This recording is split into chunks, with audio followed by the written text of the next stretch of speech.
sunlight hurts my eyes. Oh, and when something without a word in love bears heavy on my mind, then I look at you, do, and the world is all right with me.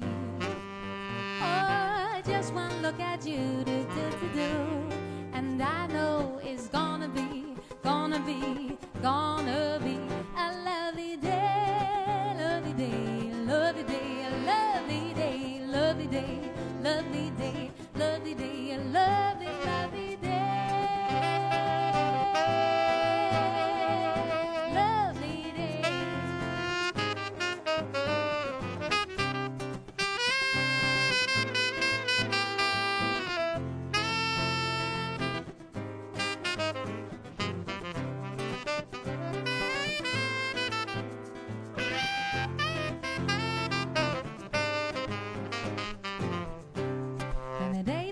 Ahead of me just seems impossible to face.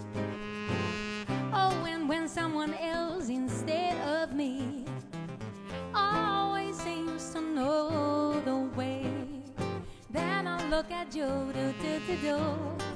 and the world is all right with me. Hey, just one look at you, and I know it's gonna be a lovely day, lovely day, lovely day, lovely day, lovely day, lovely day, lovely day, a lovely, lovely day. Oh, lovely, lovely, lovely, lovely, lovely day, lovely day, lovely day, lovely, lovely, lovely day, lovely day, lovely, lovely, lovely.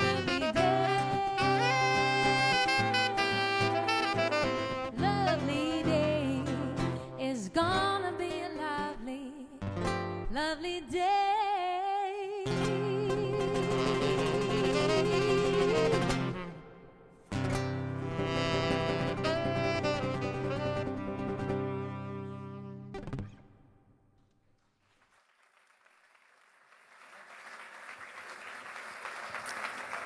It's gonna be a lovely day. That's a perfect opening for an evening like that tonight here at Forschungszentrum Jülich. A warm welcome to all of you, and we heard the band Felice from Cologne. They will be with us later this evening again. Thanks for the moment. And a warm welcome to all of you that came here for the Jülich ceremony, the JuDocs Ceremony 2022, to honor those who finished a real important step in their scientific career. And it's a nice evening every year to be here to celebrate those steps, those exams, those doctoral research projects that are finished and which lead already to next steps in scientific careers. And we're going to talk about that later on tonight as well. The other part of this evening will be dedicated to the Yülich Exzellenzpreis, which is a second prize which will be awarded today, or one prize, to 5 people. And if you look at your programs, you will already see the names. We're going to talk with them and about them later as well. But the official welcome address, of course, has to be done by the chairman of the board of directors, Wolfgang Marquardt, and who will be accompanied by Markus Kopsch, who is one of the spokespersons of the doc team.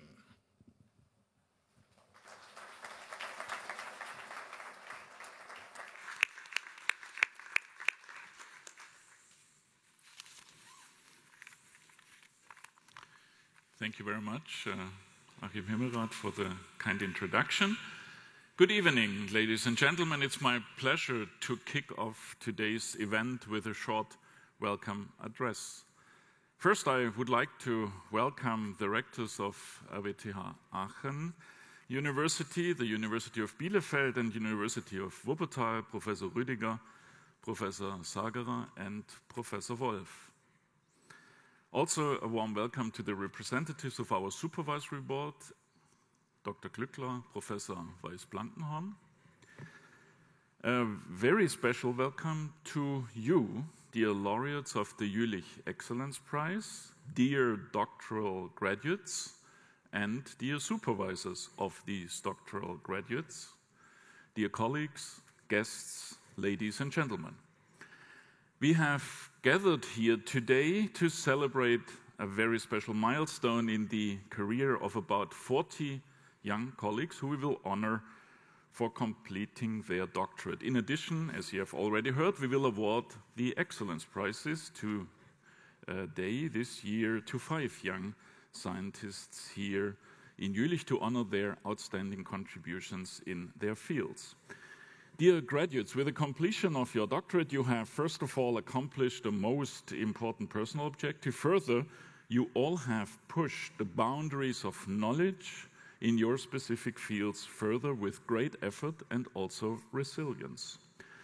Your doctoral degree is a great personal achievement, no doubt, but we all know that excellent science is always the result of a team effort with diverse contributors in the spotlight and behind the stage. To fully access your potential and to realize your ideas in your research projects, you needed not only the infrastructure here on campus and elsewhere, but above all, people who supported you, who gave you guidance and advice and shared their rich experience with you. Your supervisors in particular have played a most important role during your work.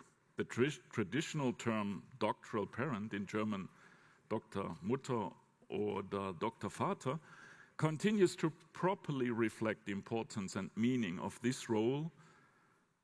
It is raising, educating, guiding, supporting, and developing. A total of about 400 of our colleagues take the role of such a supervisor for doctoral researchers in diverse constellation here at Jülich. As you all know, a non-university organization like us, the Forschungszentrum Jülich, does not have the privilege to award a PhD title. Therefore, we are engaging and cooperating with partner universities.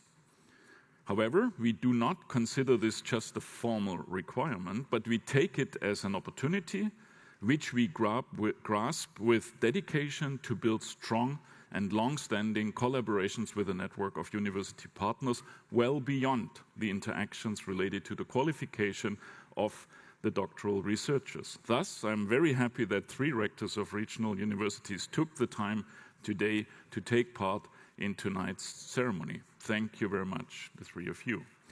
At Forschungszentrum Jülich, we attribute a high level of priority to the quality of supervision of our doctoral researchers. In the last years, we have dedicated significant efforts to establish a coherent set of services and offerings to doctoral researchers and their supervisors in JuDocs under the headline Network Qualification Support.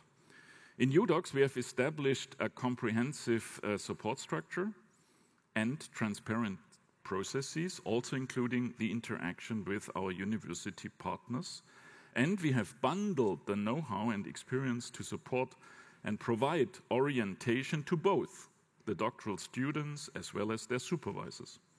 For this purpose, a variety of instruments are in place, including onboarding events, a supervisors forum for joint continuous learning, crisis counseling, online training modules, or tandem workshops for supervisors and doctoral researchers. I sincerely hope that you, the graduates, enjoyed this supportive environment during your studies.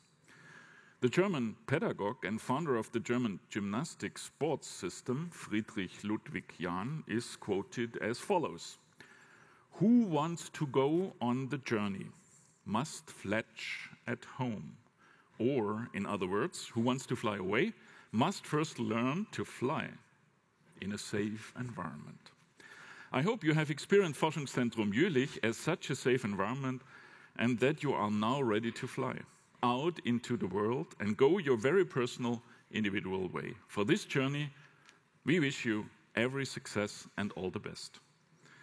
It has been a tradition to award the Jülich Exzellenzpreis as an integral part of this event to honor the very best scientific achievements of a few young scientists. This year, the jury decided to select 5 young, outstanding scientists, 5 for the first time ever. for this distinguished award, and this number 5 is really the maximum foreseen in our terms of reference. We are eager to learn more about your scientific achievements later tonight. With that, I wish us, you and us, a wonderful festive event and look forward to tonight's program. Thank you and enjoy.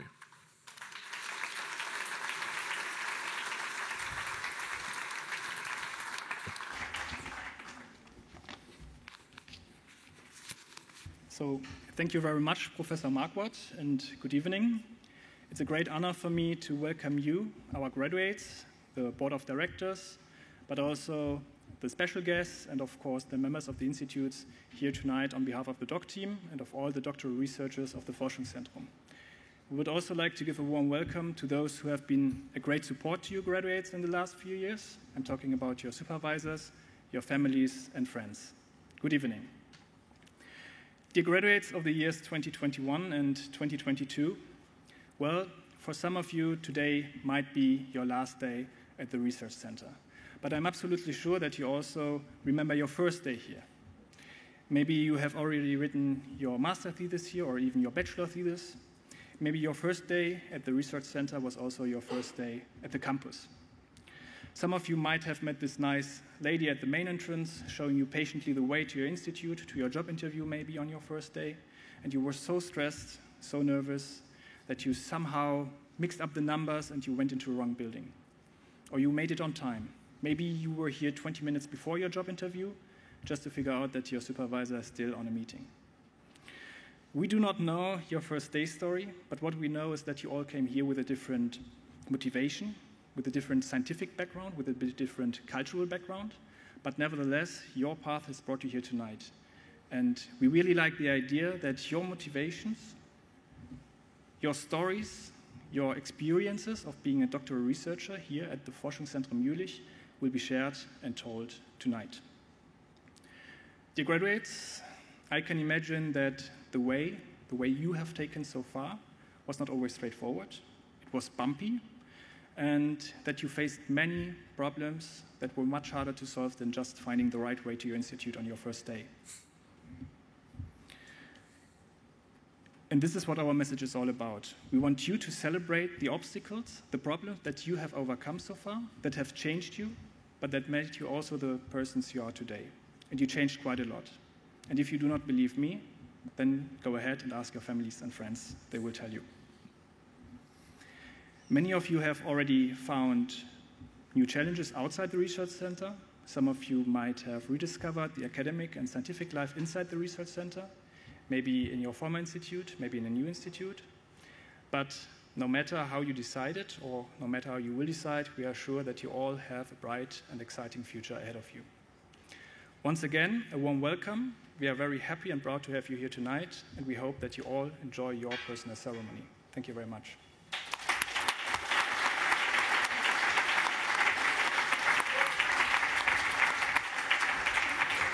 Professor Marquardt and Markus Kopsch, thanks a lot for this introduction, for this welcome address.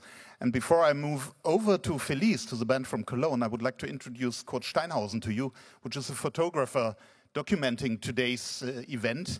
And that means if your sons or daughters will get a certificate later on this evening, please don't jump to the front and take a picture. He will do, and you will get those pictures for sure. So we'll go over to Felice, which we heard already once, and going to meet another time now. And I'll stay here because I'm no singer. I have no right to step on that stage. I said that you are from Cologne. I might introduce you. That's Angela Lewis at the microphone and singing. We have Felix Heidemann and Holger Werner, which are the other both musicians today with us. We're talking about excellence here. We are hearing excellent music. Is there any connection between your music and research? We have no scientific approach to music, actually, but we studied it a lot. And we're just here for the magic. But we are professionals in celebrating excellence, yes. Okay, so that's a good thing. So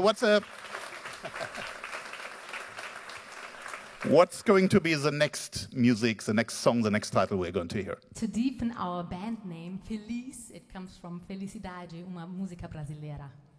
Felicidade. Okay. Lots of applause in advance already. Here is Feliz from Cologne.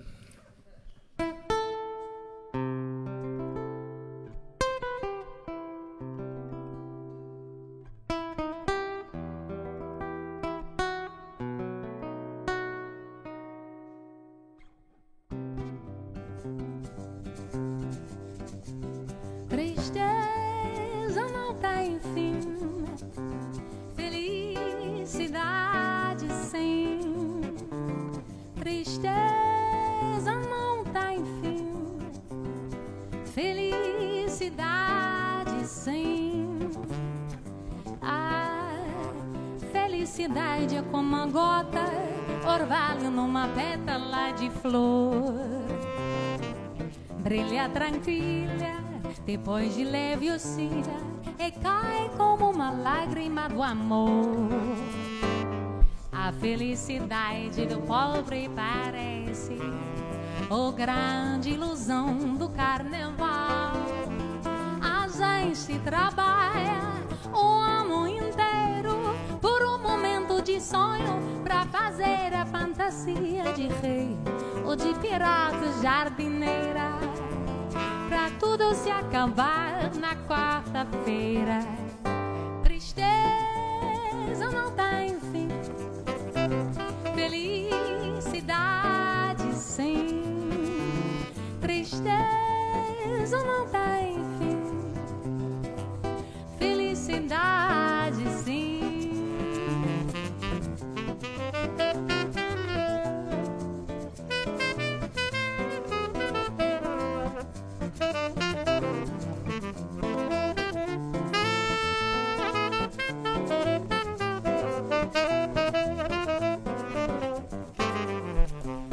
Felicidade está sonhando nos olhos do meu namorado.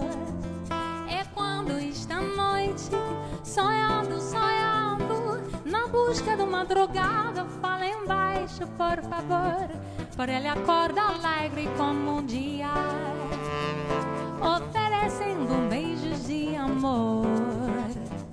Tristeza não tem fim, felicidade sim. Tristeza não tem fim, felicidade sim. Felicidade sim. Felicidade sim.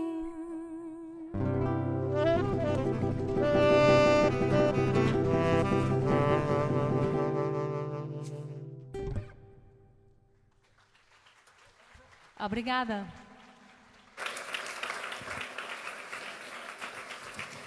Feliz from Cologne, and I promise you it won't be the last of their appearance tonight, so they will come again later on.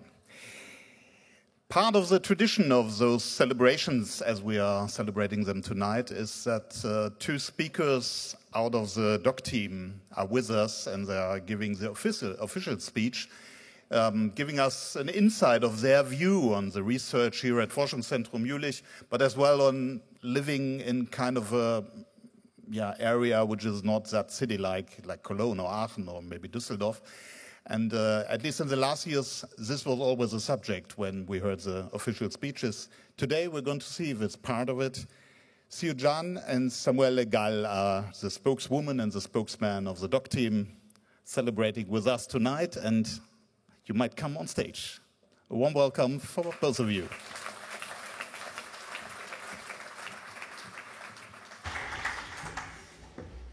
So, first of all, thank you, Armin Himmelrath, for your kind introduction. Thank you, everybody, for being there tonight. Board of Director, member of the Institute, friend and family, welcome.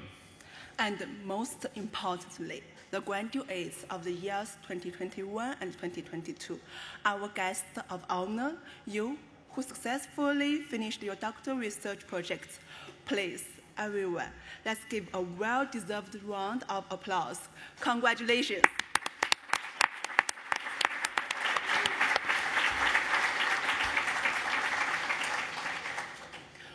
We are Xinyu and Samuel, and in the name of all doctoral researchers at the Research Center Jülich, we want to compliment you on this amazing achievement of your career and your life. We look up to you. You finished your PhD, and now you can add these famous 2 letters in front of your name, DR. Congratulations. You finished a PhD, and now you became a doctor. A real doctor. And all that a global pandemic was putting another obstacle in your way. But today is the day to celebrate the success of your hard work for 3 years, 4 years, maybe more. Yeah, to celebrate your endurance and your determination to spend so much time and energy for asking questions and answering them, hopefully. To celebrate also the people you're working with during all of these years. To celebrate all of those who have supported you, be it to your close friends, your families, your supervisors, or the administration of the research center. As said Marcus at the beginning, when you entered the first time in a research center, I don't know if you remember, but you were different people. And the world also was different. But time has changed, and you did so. I don't know if you remember the first time that you heard the name Jülich.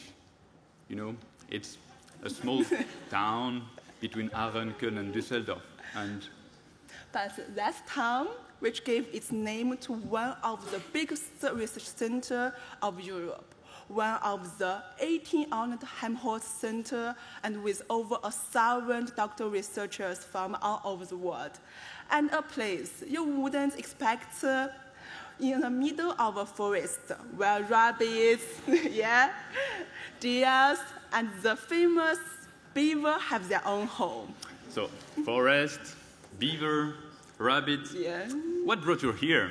I mean, you are all working in different fields, plasma physics, neuroscience, plant science, climate, and so many fields. So, all condensed in different scientific divisions which tackle the great challenge of our society. Didn't you want to solve one of the challenges when you came here? Maybe. And so maybe something that we share in common is this desire to solve challenges. You want to learn new things, you want to add to the knowledge of the society. Some by performing in applied fields, some in fundamental research. But all what we have in common is a quest for knowledge. The quest for knowledge requires first of all the same qualities from each researcher: rigor, mastery of the knowledge and techniques in your field. You have demonstrated that you mastered them. But this required also humility. You have to admit your mistakes, to recognize them, to recognize the limits of your current knowledge, and not abusing it. Socrates said, "En oida oti uden oida." The first knowledge is the knowledge of your ignorance, and it is the beginning of your intelligence. And this quest for knowledge requires more. It requires social skills, soft skills. Because even in academia, the whole is greater than the sum of its parts, as another great philosopher said. So working in a team makes it great. The quest of knowledge is a collective work at all levels, from the laboratory to the conglomerate of people from all around the world. And there is a simple recipe to handle this: communication. Communication is an essential part. It helps you when you're working with other doctoral researchers, with the technicals, the engineers, maybe sometimes the trainees. And most importantly, with your supervisor, with your advisor, your professor, your director, your Dr. Eltern. Dr. Mutter and Dr. Vater. These are strange words for our scientific advisor, aren't they? Didn't so we already struggle with our biological parents from time to time? Yeah. And the same means hold true for our scientific parents, right? I think so. But they both have something else in common. They supported you. And even if you don't think so, they form a part of the person that you are now. And one more thing. Also, your supervisor grew with you. They learned something new, and not because they were forced to do so, although common supervision guidelines and training can help. And it is nice that here in the Research Center Jülich, we not only have the guidelines recently, but already have our first supervisor training before they become mandatory for Helmholtz centers. Well done, JuDocs. Your capital S, which stands for supervisor, is well deserved. So now, dear graduates, it's your turn. It will be your turn to supervise and to share your knowledge. No matter if you continue your career in academia or if you go somewhere else, you will be in charge to guide because you learn these skills during your PhD. You should know that the doctor comes from the Latin verb docere, which means instruct, teach, or point out. Indeed, after producing knowledge, you transfer it to your students, your peers, or to the benefits of the society. And as a researcher, you will continue to answer to the question that humanity is asking. So, how to tackle climate change, how to cure incurable disease, what are the physical laws that of the matter that surrounds us, and all of these type of questions. Yeah, and the world was out there of so many possibilities. But to achieve this quest for knowledge and provide answer to these questions, research must be carried out independently from political, economic, religious powers. Nowadays, hopefully, you will not get imprisoned anymore for defending your thesis. But remember that it was the case for other scientists, such as Galileo, that was defending heliocentric thesis. That was not the case for the dogma church at this time.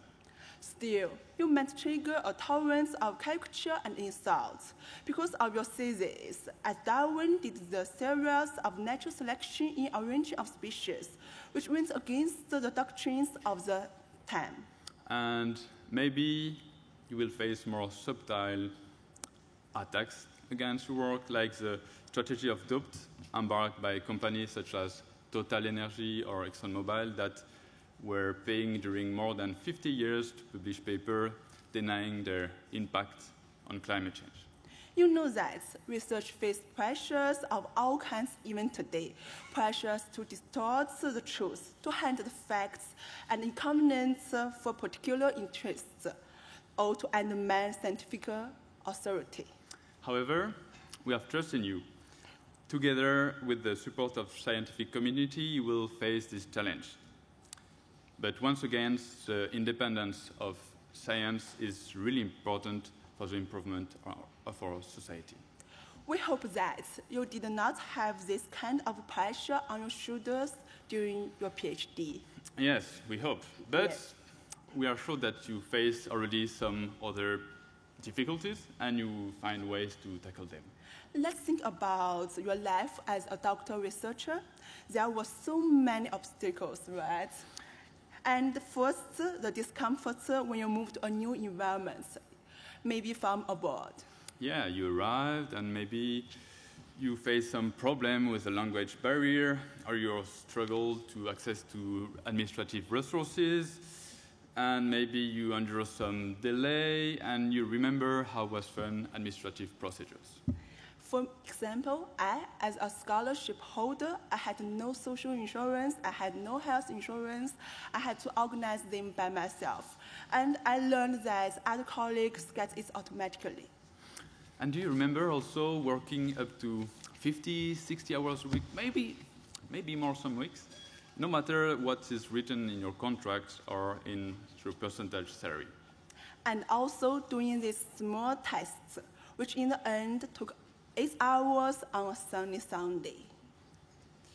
Just because you were facing the constant pressure to finish in 3 to 4 years, while the average duration of a PhD in Germany takes longer.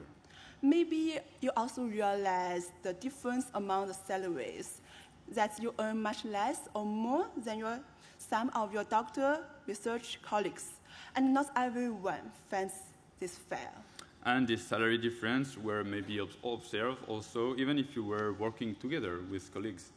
And maybe some of you found this, not found it. The difficulties to cover rising costs of living expenses. Do you remember your eyes watching the fuel jump up to €2.5, or your gas and electricity bills increasing every 3 to 6 months? And on top of that, you had COVID-19. Yeah. Sorry.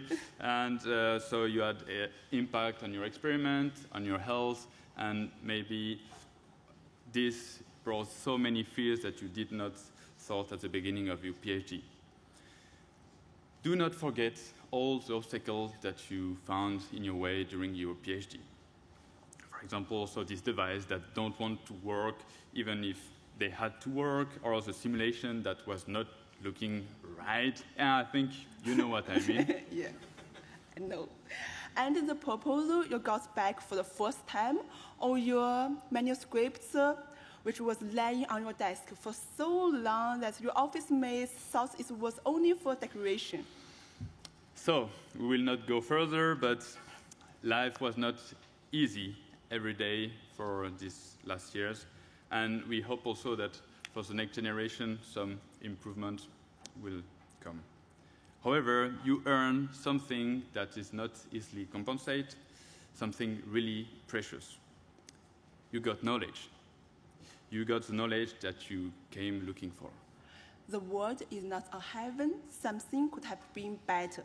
But let's also take the time to value the awesome opportunities provided to doctoral researchers at the Research Center Jülich, all the great equipment and the infrastructure you could use after making it here.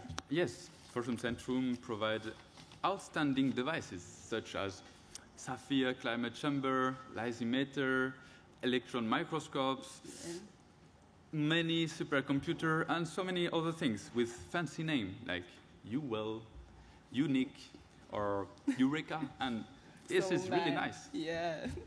And tools you used to contribute to the solution of the great challenge of our society, and the expertise you acquired to solve all these small riddles that life as a doctoral researcher gave you. Yes, the future is bright, not only in Jülich, but also for your life. No matter if you stay in academia, if you transition to industry, or if you go somewhere else, you contribute to solve this challenge. You did not only add 2 letters in front of your name, which almost guarantee you a job, but learned how to find a solution that works. You acquired skills, expertise, and abilities to find these solutions. So you came in a quest for knowledge, and you acquired knowledge. No matter what's come next, you are well prepared. We have hope and confidence in you. Now, let's see how prepared you are for the challenge of the day, the challenge to be celebrated. Please, everyone, let's give our graduates the sonorous round of applause they deserve. Congratulations, Doctor.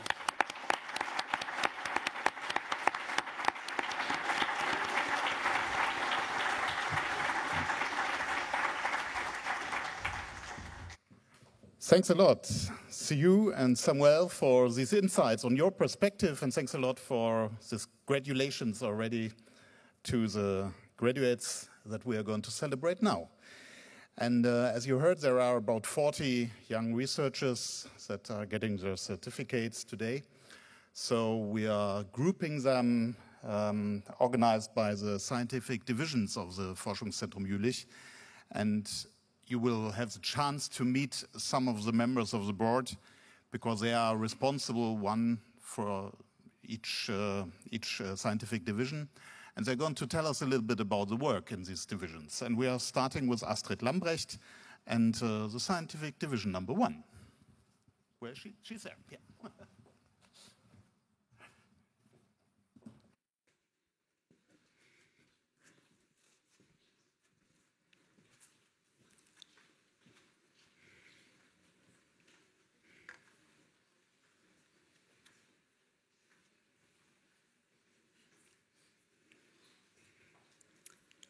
I'm waiting for the graduates to get into place. It's not that I know what I'm not saying, but I'm just waiting. Good evening, ladies and gentlemen, esteemed and dear guests, dear newly graduated PhDs, dear family and friends, dear colleagues. I am delighted to welcome you to this event tonight, and also that we can have the celebration with a large audience and number of guests this year. The Scientific Division 1 comprises 4 institutes: the Ernst Ruska Center for Microscopy and Spectroscopy with Electrons, the Peter Grünberg Institute, the Institute for Advanced Simulation, and the Jülich Center for Neutron Science. Now, the core scientific activities include research on future information technologies such as quantum and neuromorphic computing. They also include the development, characterization, and understanding of matter, also soft and biological matter, novel materials, and material concepts. And finally, the development and use of high-performance computing infrastructures for simulation and data science. They also provide an outstanding environment with instrumentation and infrastructure with, for example, electron and quantum microscopes, powerful supercomputers, highly specialized material laboratories, and unique characterization methods based on electrons, neutrons, or lasers, photons. Our young researchers know how to make the best use of this environment to produce excellent results. Just to give you 3 examples of the PhD work that we honor today, out of the many I could cite, but I can't, let me mention, for example, the elucidation of the formation of nanoparticle chains, so chains of very small particles, much smaller than the diameter of a hair, which can be used in medical technology to mediate pharmaceuticals, and that is done using neutron scattering. Second example is the exploration of magnetic nanostructures that can be used as very small sensors, or as storage units for information, or as computational units, so-called qubits, in quantum computers. And the third example I would like to mention is the investigation of special materials that could be used to replicate and imitate the operation of synapses in the human brain to design energy-efficient computers of tomorrow. So you see, there are many more interesting examples that you can discover on the posters later on, and I would like to invite you to do so, discuss with our young scientists and have them explain their findings to you. I would like to conclude by saying that I'm deeply impressed by the motivation, the dedication, and also the passion for science of these young scientists that I had the chance also to appreciate when visiting the different institutes. During their dissertation, they have contributed to scientific progress with their creativity, commitment, and innovative ideas. We are very pleased to honor tonight in Scientific Division 1, 5 ladies and 3 gentlemen as newly graduated PhDs. My congratulations. Thank you.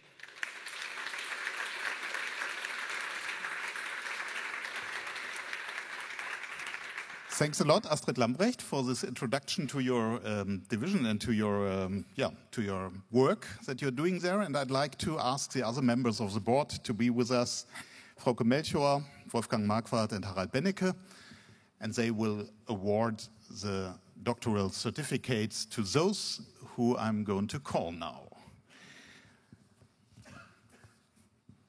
The one which is not getting a certificate, you see on the right side on stage, that's Miriam Shabani, our stage host, and she will hand over the certificates, as well a very important role tonight. So, we'll start with Tanvi Bhatnagar-Schöffmann.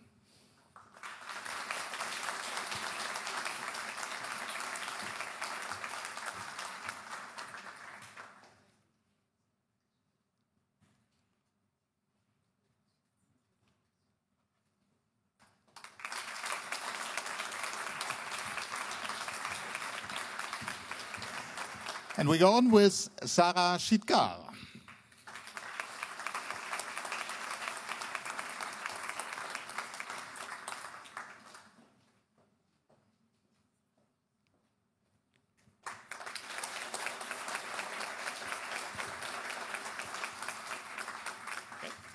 The third one will be Mai Hussein Abdallah Hamid.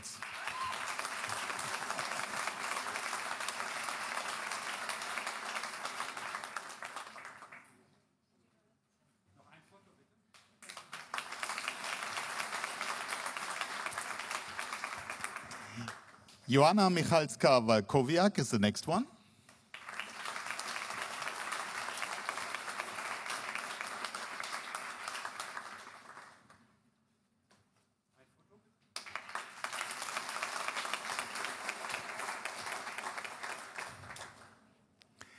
Nilena Nandakumaran is the one to be.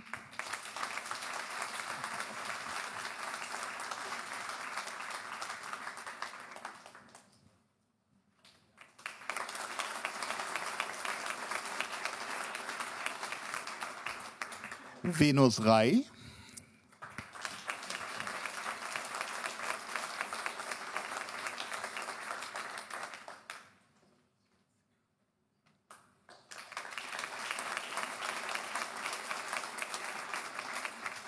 Daniel Rosenbach.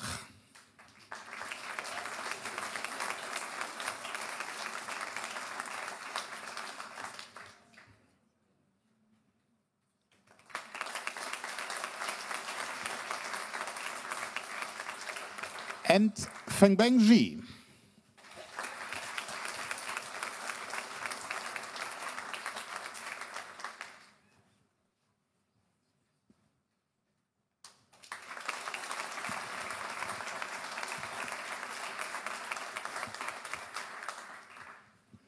Thank you very much. Congratulations to all of you. And I think that's a group from division number 1. And the board might leave stage, except Wolfgang Marquardt, who is responsible for the scientific division number 2, and we will hear about that now. Yeah, thank you. It's my pleasure to introduce to you the activities in the research division number 2. This is the division with the Institute of Energy and Climate Research, and there is also the Central Institute of Engineering, Electronics and Analytics. I got it right. And there is a third institute, which is just in a nascent state yet, which is the Institute of Sustainable and Infrastructure Compatible Hydrogen Economy.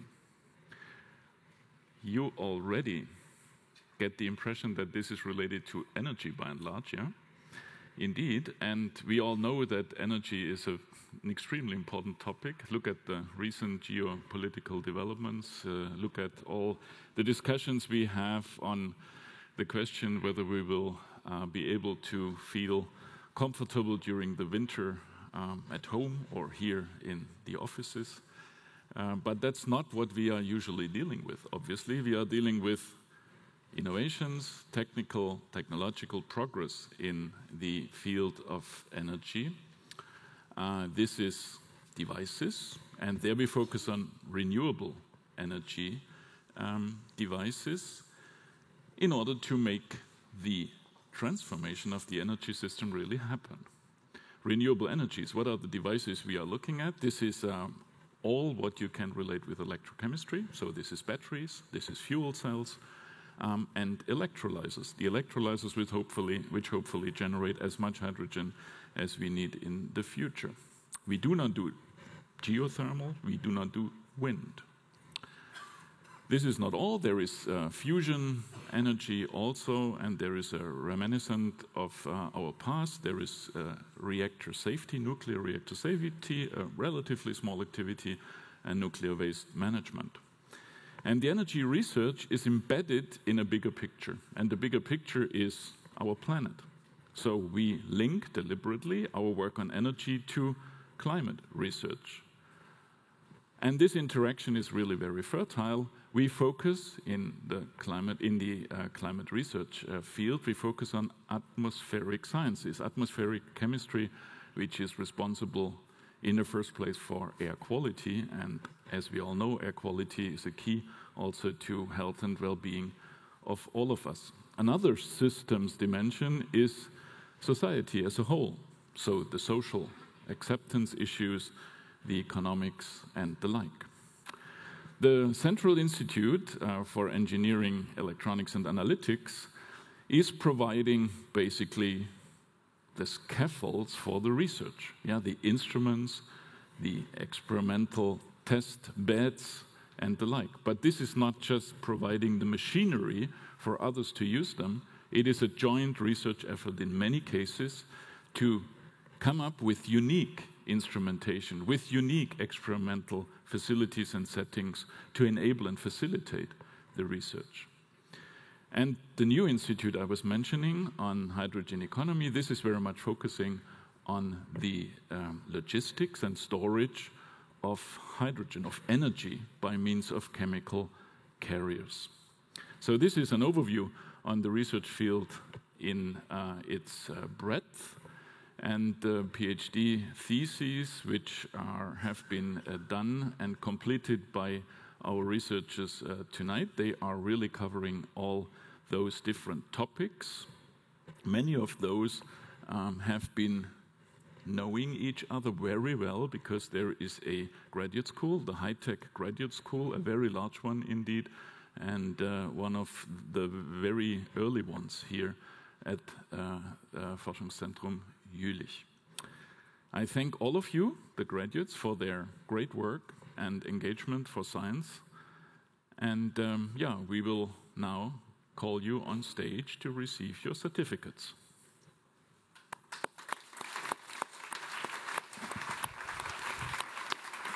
Thanks a lot, Wolfgang Marquardt, and the hosts of the evening, the board, the members of the board are allowed to come up again. It's quite a sportive event for them, as you see.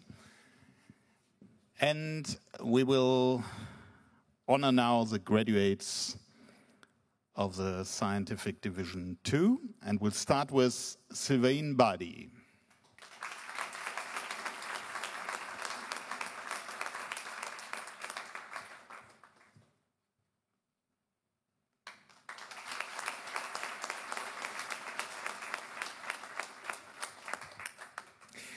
Irene Bartolomé Garcia.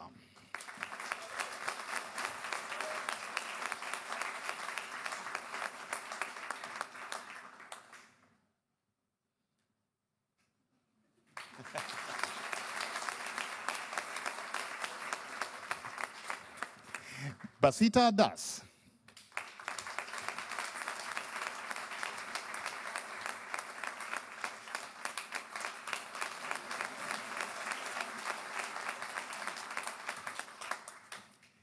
Tamara Emmerichs.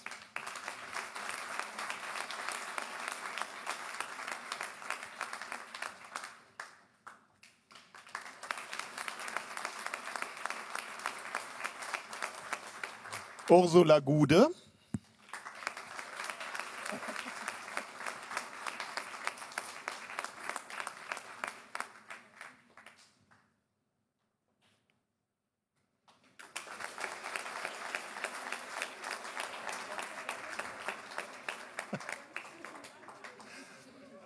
That's the right way to do it, you see.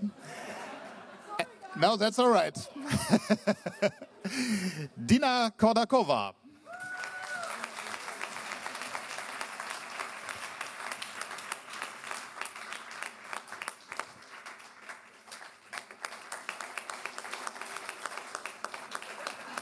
Yeah.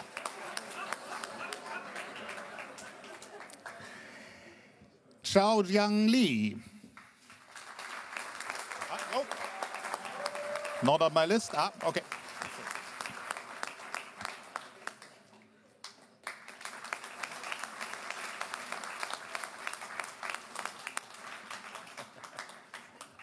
Jinfang Li.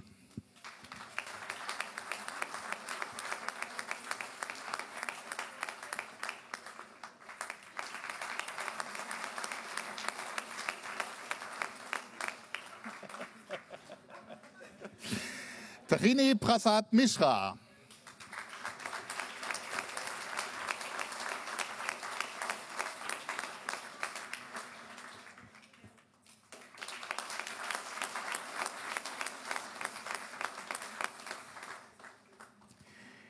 Konrad Schuka.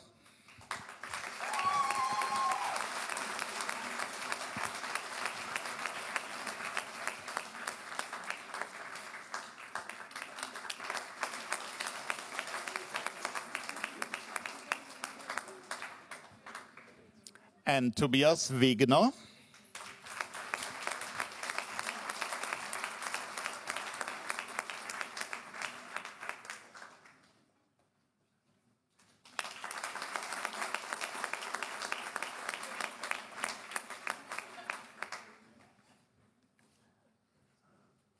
Venue Zhu.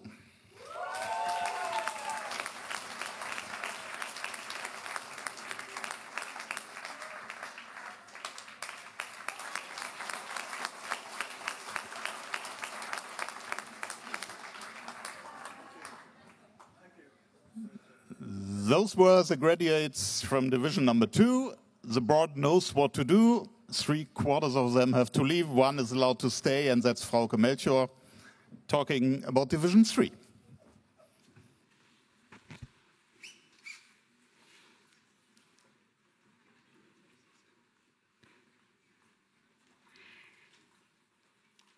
So, dear graduates, supervisors, family members, and friends, also from my side, a very warm welcome to this year's JuDocs Ceremony. The recognition and celebration of successfully completed dissertations is a very special event that may fill you, dear newly graduated doctores, your supervisors, and of course your family with great pride. I should also say, we as a board of directors, the whole research center is very proud of you because you accomplished enormous undertakings, scientific findings, maturation, and hopefully you opened doors for your next step. It's my pleasure now to briefly introduce to you the Division 3, the Life Sciences. Research in life sciences at the Forschungszentrum Jülich takes largely place in 3 institutes. The Institute of Bio and Geosciences, the Institute of Neurosciences and Medicine, and the Institute of Biological Information Processing. The overarching theme at the Institute for Biosciences and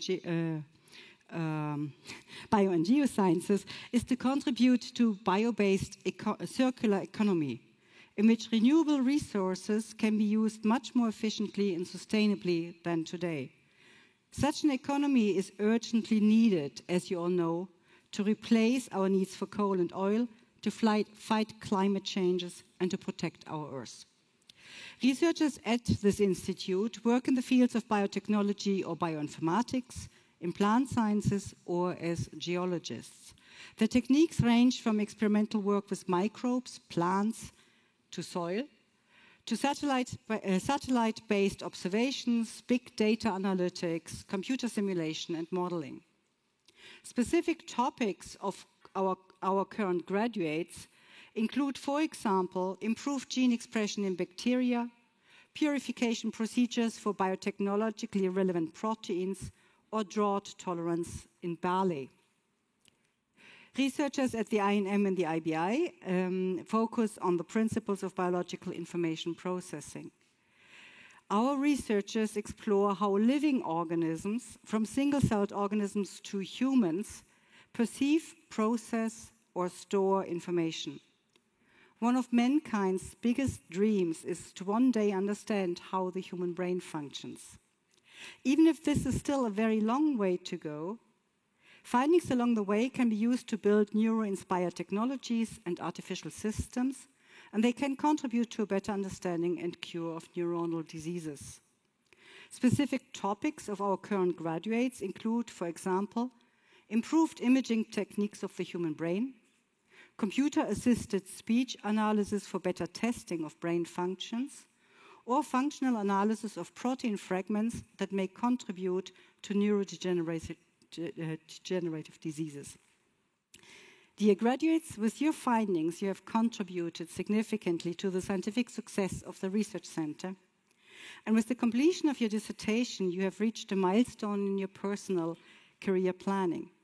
Your graduation also opens many doors for your next exciting steps, be it as a postdoctoral researcher in Germany or at any other place in the world, as a scientist in industry, someone with scientific competence in funding organizations or ministries, or for perhaps as a science journalist who we need so importantly for communication. Now I would like to invite 9 ladies and 10 gentlemen to come on stage, one after the other, like we had it before. And I wish you all the very best for your bright future that lies ahead of you. Thank you.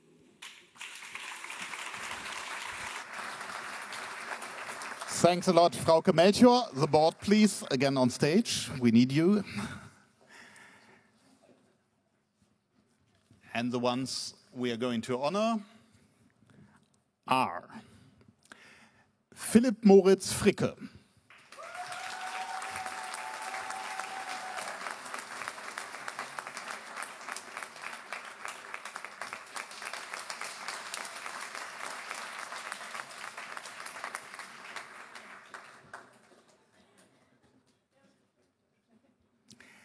Heba Fatafta,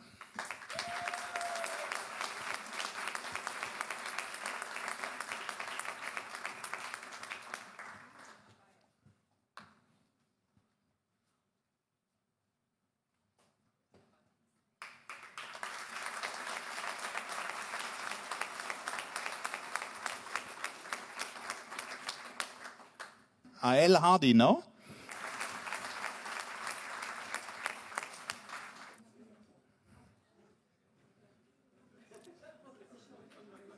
Okay.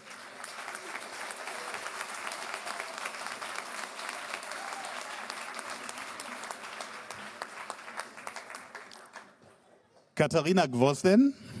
Now we are right again.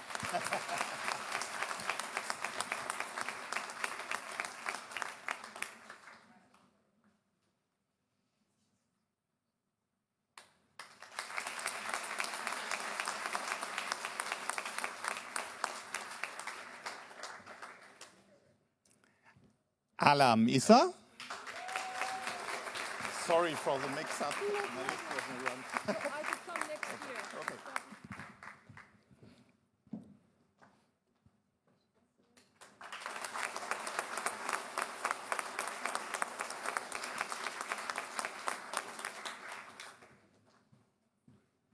Kira Küsters.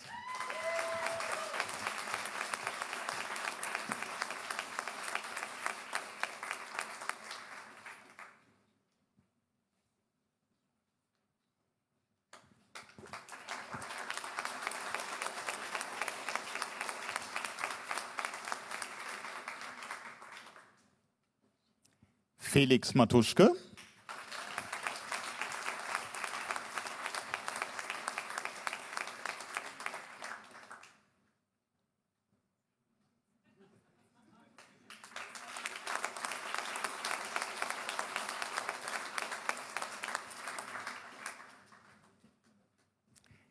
Caroline Müller.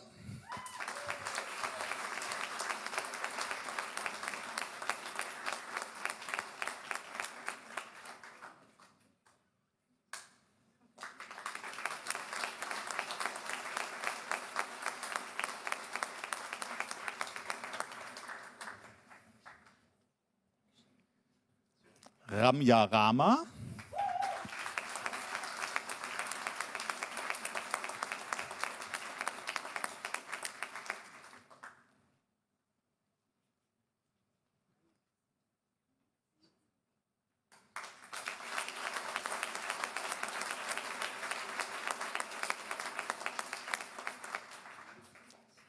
Alexander Mark Christopher Reiter.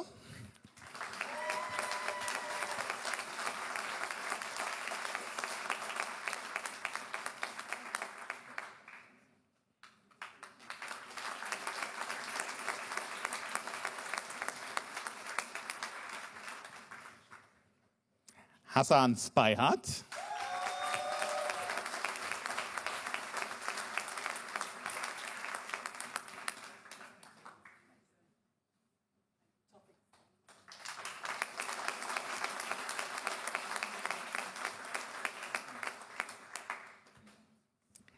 Christian Schiffer.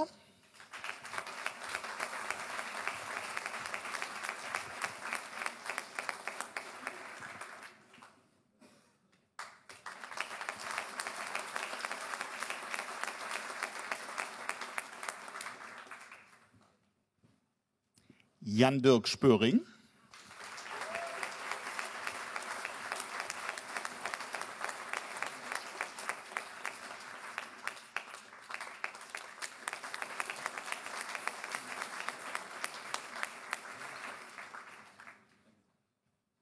Samar Tarazi.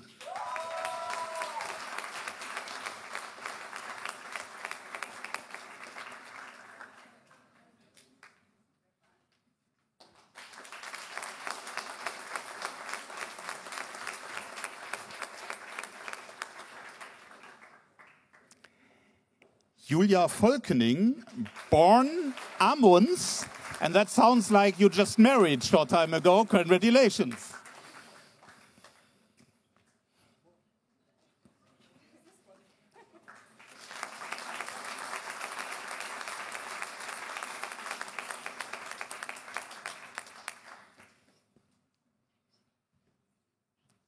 Douglas Weber.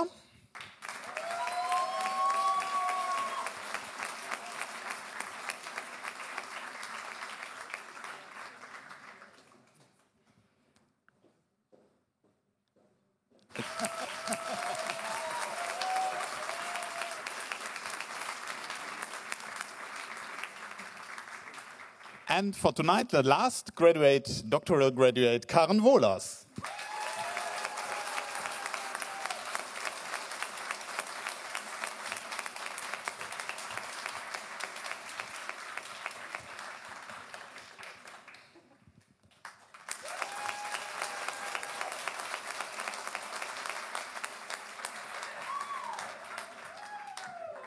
So again, a big applause for all of the graduates. If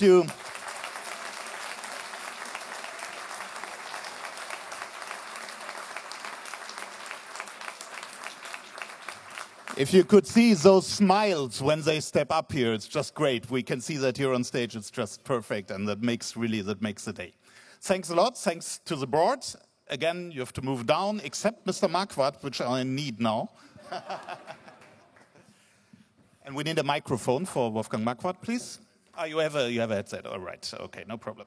Yeah, we are going to switch to the Excellence Prize now, to the Jülicher Exzellenzpreis, which is a special prize. We mentioned already that there are 5 persons which, out of all this excellent research, stepped a little bit ahead, and there is a reason to honor them as well. But if I look at the list, I see 5 persons and no women. I hope that is no political statement. Definitely not. Definitely not. And I can tell you, first of all, you look at the numbers, right? I mean, this is an outlier for sure. So we had 13 excellence prizes, and I think it's the 3rd time that this has happened. Why? Well, the first problem is that we sometimes, and this was true for this year, we got very, very few nominations of ladies. So the supervisors, please, please, take the effort to nominate your strong, also female doctoral researchers. But still, I'd like to say a few words. I mean, this is a jury, yeah, not only internal, there are external colleagues covering the various fields. There are review reports, and we definitely discussed this issue seriously in the jury, I can assure you. And I truly hope that we will have a more balanced and diverse set of excellent candidates next year. Let's switch to some more general question, because there is this Excellence Prize, and I said it's a surrounding here which is about excellence anyhow. How important for the culture here at the Forschungszentrum is it to have such an outstanding prize? I think it's very important. I mean, science lives from, not only great achievements, but outstanding of the great achievements, outstanding achievements. And we know that they are not so many.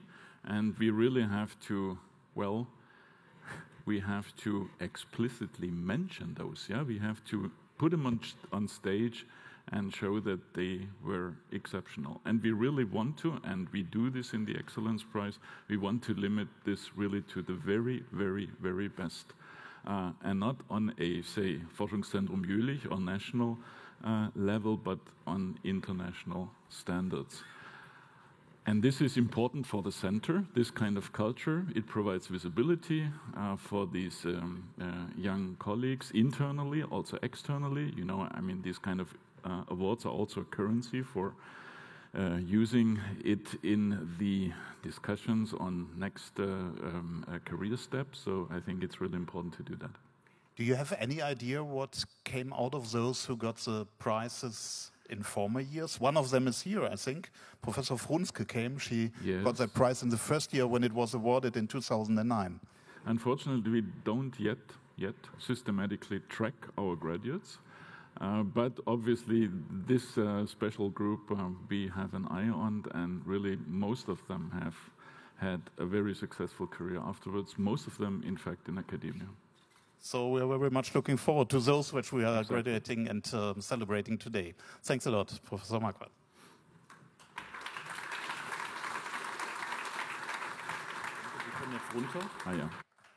Okay. So now we need columns here on stage, yes, because there will be kind of a procedure now. We have laudators for all of those 5 who are honored tonight. And we will talk a little bit about their research. We will learn about them as persons as well, of course. And the first laureate is Yuri Kutovyi. His laudator is Andreas Offenhäuser, and he will start with the procedure now. Yes. Thank you very much. Yeah, thank you very much, Mr. Himmelrath. And it's a big pleasure for me, of course, to be here. I can tell you this is always the best what you can have in a year when you have the chance to give a laudatio to one of your PhD students. So Yuri Kotovi receives the Jülicher Exzellenzpreis for young scientists for his outstanding work in the field of bio-nanotechnology and the development of highly sensitive biosensors. Yuri is an exceptionally innovative, application-oriented physicist who has broken new ground in the field of bio-nanotechnology. He understands very well how to effectively use findings from basic research for potential applications. Yuri Kotovi studied applied physics at Taras Shevchenko National University of Kiev. He had been with us since 2015. I checked it a long time already, when he prepared his master's thesis at our institute. Supported by the DAAD, the German Academic Exchange Service, he won a scholarship, and he wrote his doctoral thesis entitled Single-Trap Phenomena in Nanowire Biosensors at our institute, which he defended with distinction summa cum laude last year at the Technical University of Dortmund.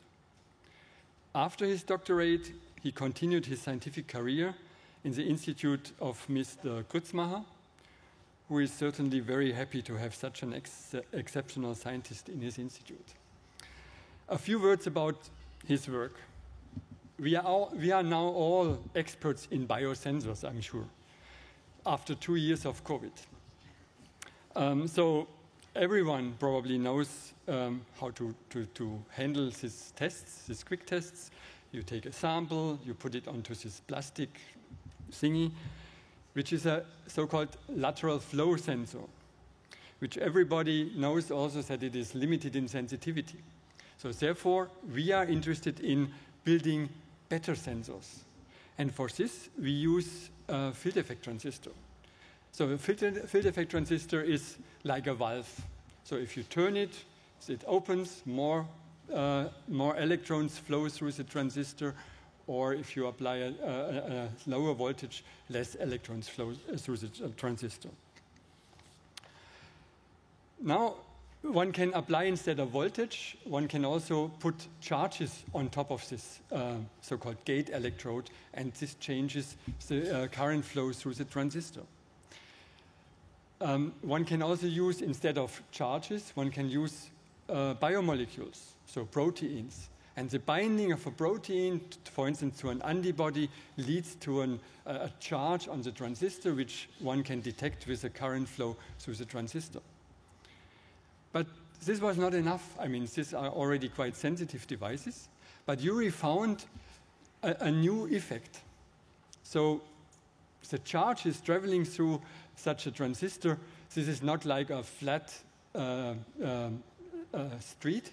It's more like a bumpy road with lots of speed bumps. And when the charge comes, it gets trapped in one of these speed bumps, and then it recovers from the speed bumps. The problem was now that we had, let's say, with every device, the number of speed bumps was different.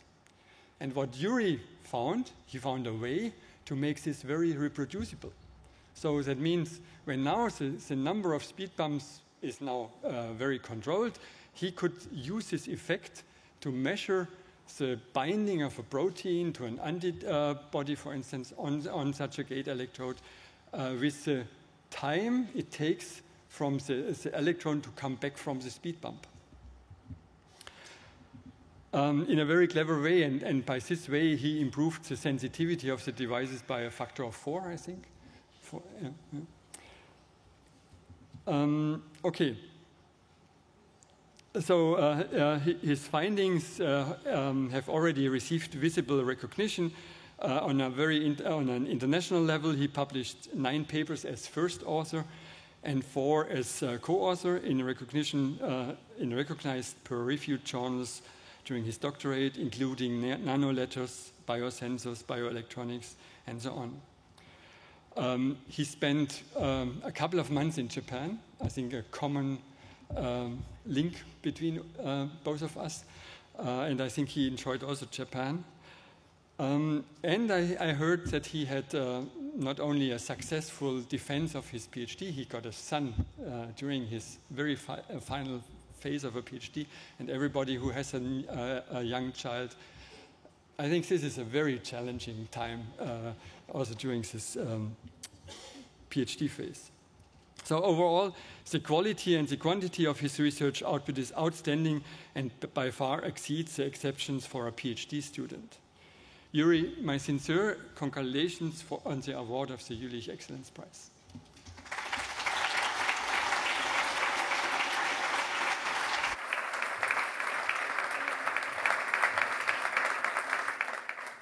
Yuri, how hard is it to listen to somebody telling so many nice things about oneself? Well, actually, that's not hard. That's a pleasure.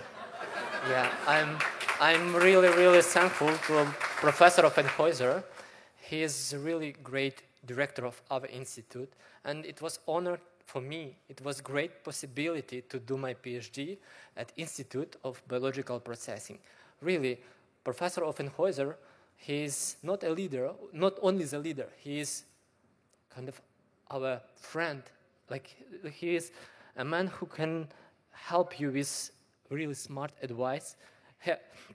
And personally, I'm really want to say thank you, because it was very fruitful and very nice period in my life.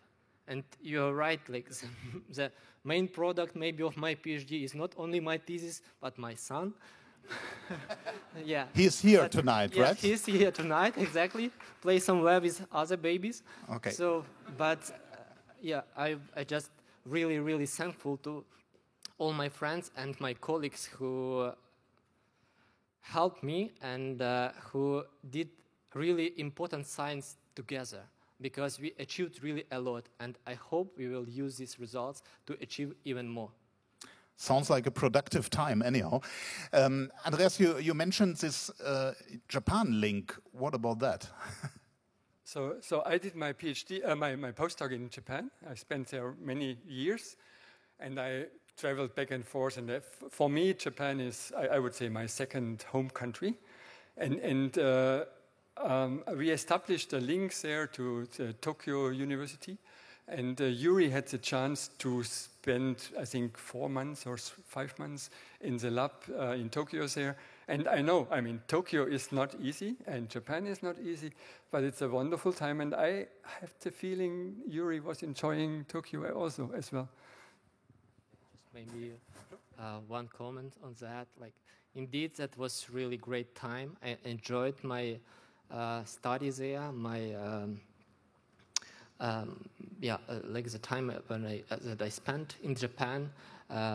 Like, it's kind of another world, but like people there also struggling for better life. Like, they are doing science as well as we here. They want to achieve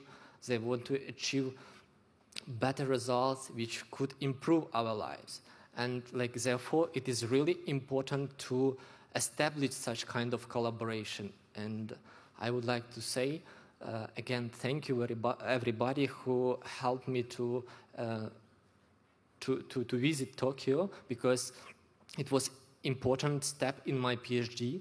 We achieved really important results there, and we published 2 or 3 papers even, together with our colleagues from Japan and from France working there as well. So it was really nice. That's the Jülich Exzellenzpreis winner of 2022, Yuri Kutovi.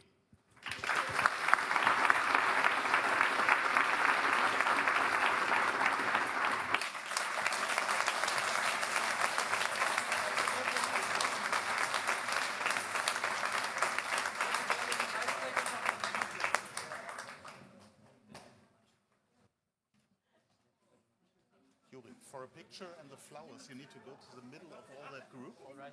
Yeah, in the middle. This is for my wife.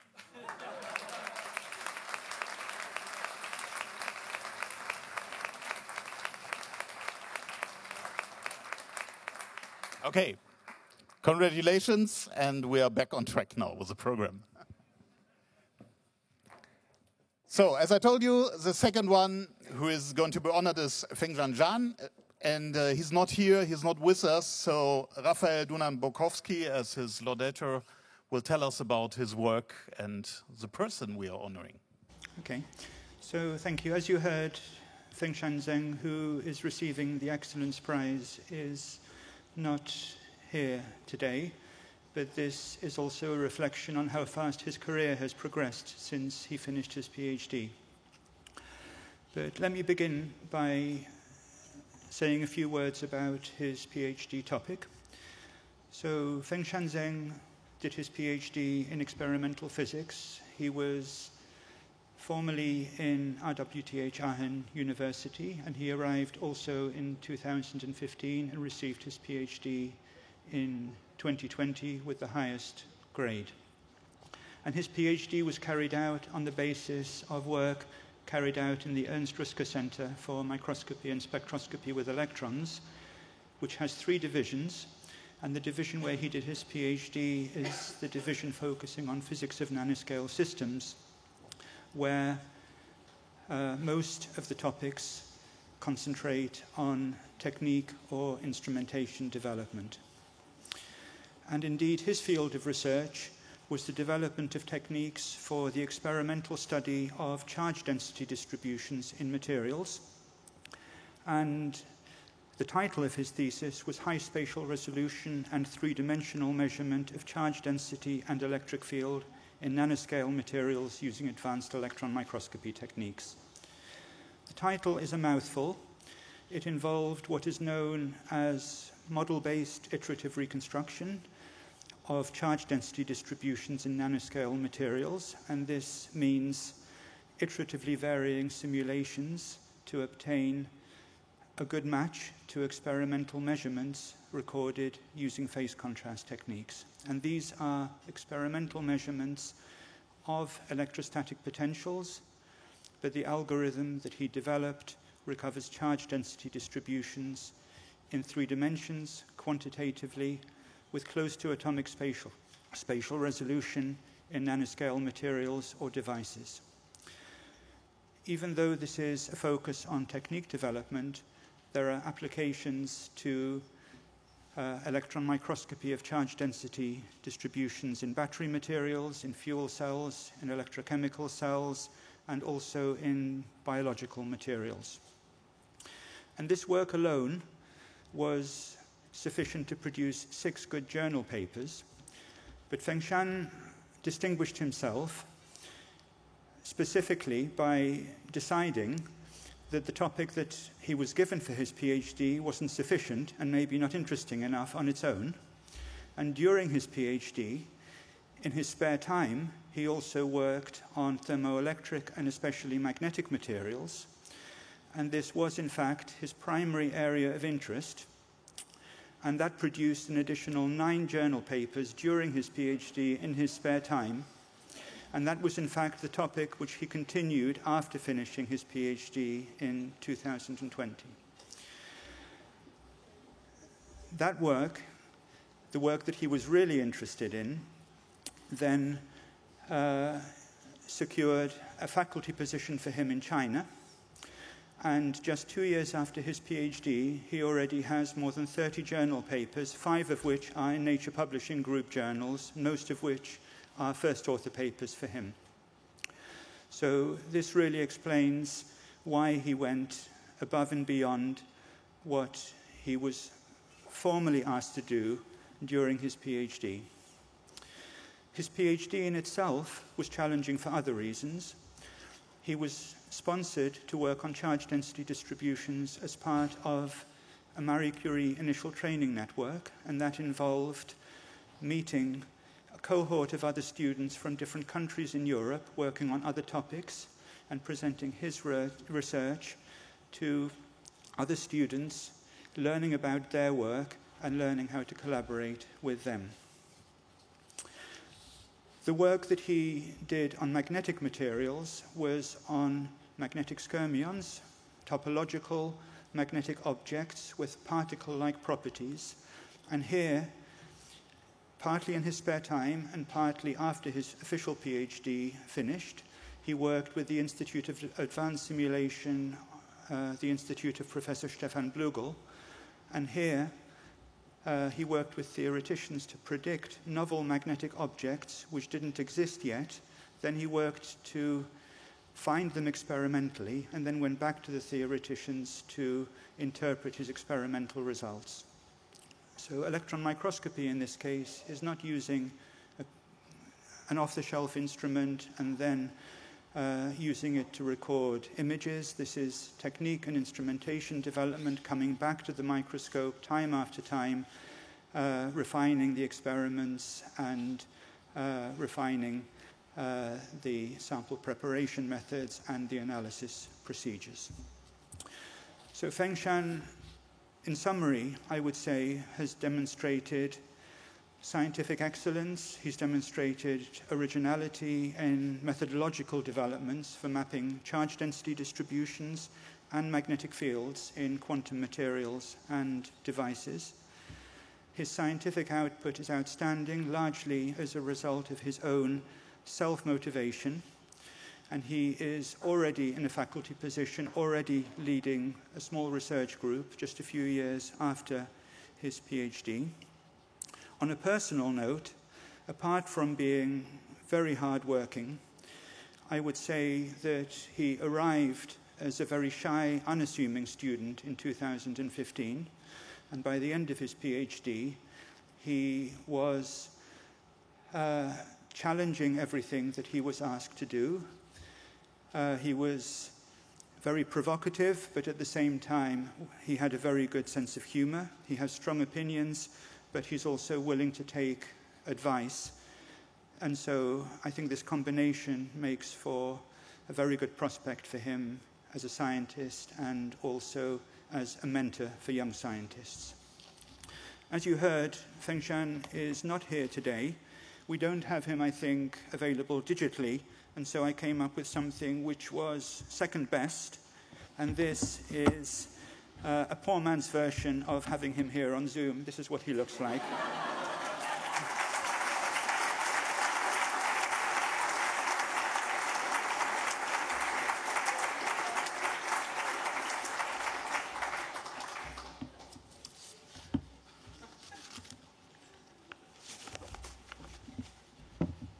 take him with you. We might need him again for the picture. Yeah, we don't have a stand for that, but we somehow like that, exactly. I should have brought a stand. It's all right. Raphael, when you're talking about his work, it's this enormous workload and this enormous amount of papers. Did you ever think about giving him 2 or 3 PhDs? Well, this is interesting because one of the advantages of working in Jülich is that we have the opportunity to use excellent equipment together with very experienced scientists who are here on long contracts and not limited by short projects. And so this is one of the reasons why he could do far more than a normal PhD student was able to do. He, in fact, did enough for about 3 PhDs, but the topic that he was set for his primary PhD, I think, was already sufficient to award him the Excellence Prize, even without the additional work he did in his spare time. And I should also mention that during his PhD, not only did he have his first child, but his wife also started her PhD while he was doing all of this. So I would say his motivation and also his wife's patience came into the equation. We will send him the documents, or you will send him the certificate. Anyhow, we will hand it over to you now, so you can take it and take care that he will get it one day. And I ask the board again on stage.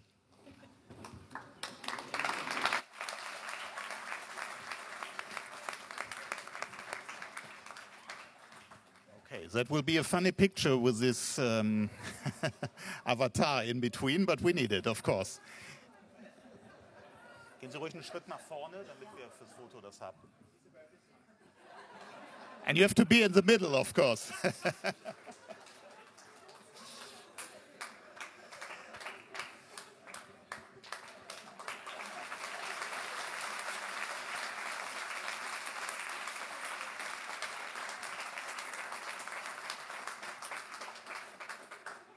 Jülich Exzellenzpreis winner 2022, Fengshan Zheng.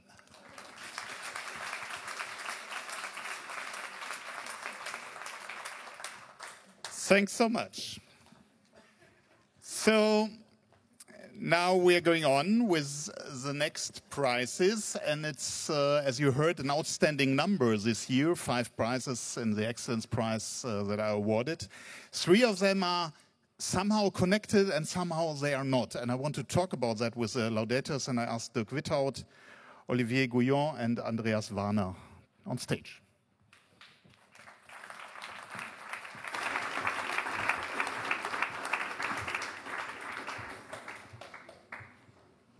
Dirk Witthaut, let's start. If we look at these prizes, if we look at the research in your field, and can we find something like a common mission that is connecting all these works we're talking about today?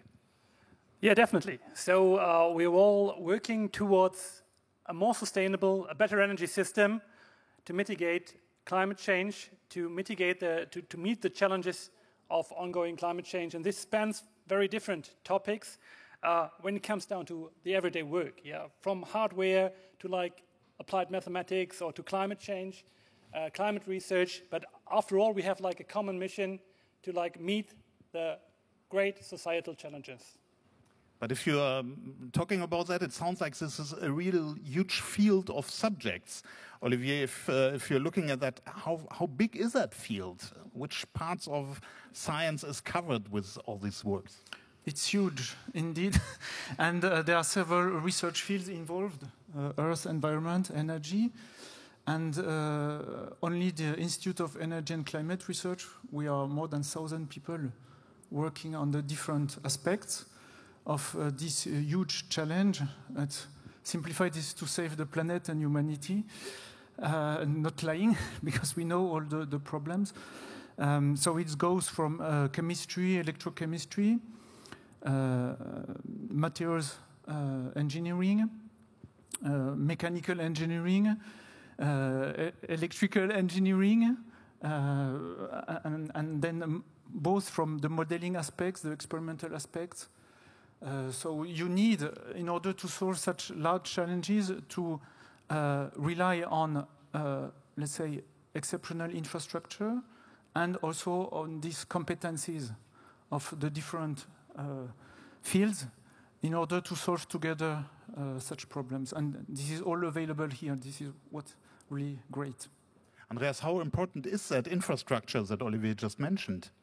Oh, the infrastructure is very important in all different fields, starting from computers, which are available, the capacity to do model calculations in different fields, in different subjects, but also the hardware. We are developing new instruments, new detection methods, which is also an advantage to do that in Jülich, because we have other institutes who are more physics-based and have fundamental of detecting things. So I think infrastructure as we have it, Zafir chamber, large infrastructure, or even what is in atmospheric chemistry and climate is also important, is long-term observations. We do long-term observations on passenger aircraft for now over 20, over 30 years nearly. And we also are part of a European infrastructure, ACTRIS, where it's a long-term infrastructure measurements, where it's not only measurements, but also using these measurements and developing new types of measurements to get more insight in the changing world. And having that in one institute with the energy research in the Energiewende together is very important. If you think about that, in the last 100 years, we developed technologies without thinking that much about the environment. Now we know for 50 years that anthropogenic activities actually are due to changing the climate. It's now time in the Energiewende developing new technologies, at the same time looking out in the development for what could it do, and we will see a big change in atmospheric composition due to the Energiewende, and we want to know what will happen there with response to the new technology. So it's very good to have close contact to these other institutes who are on the nerve of developing new technologies. Thanks a lot for this first short insight into your work. And we are going to look deeper into it with the three laudatios and with the three researchers that we are awarding the Excellence Prize tonight. And we start with Dirk Witthout, and he will talk about Franz Kaiser and present us his work. Yeah, thank you very much. It's a pleasure to be here. How important electricity is for our lives, we typically realize it's only when it's gone, or when there is a serious threat to it. The Russian war in Ukraine has put energy security back at the top of the political agenda. We recognize that a reliable supply with electric power is not a matter of course, but a great achievement of engineering and science, and requires constant efforts. Power outages typically emerge due to failures in the grids.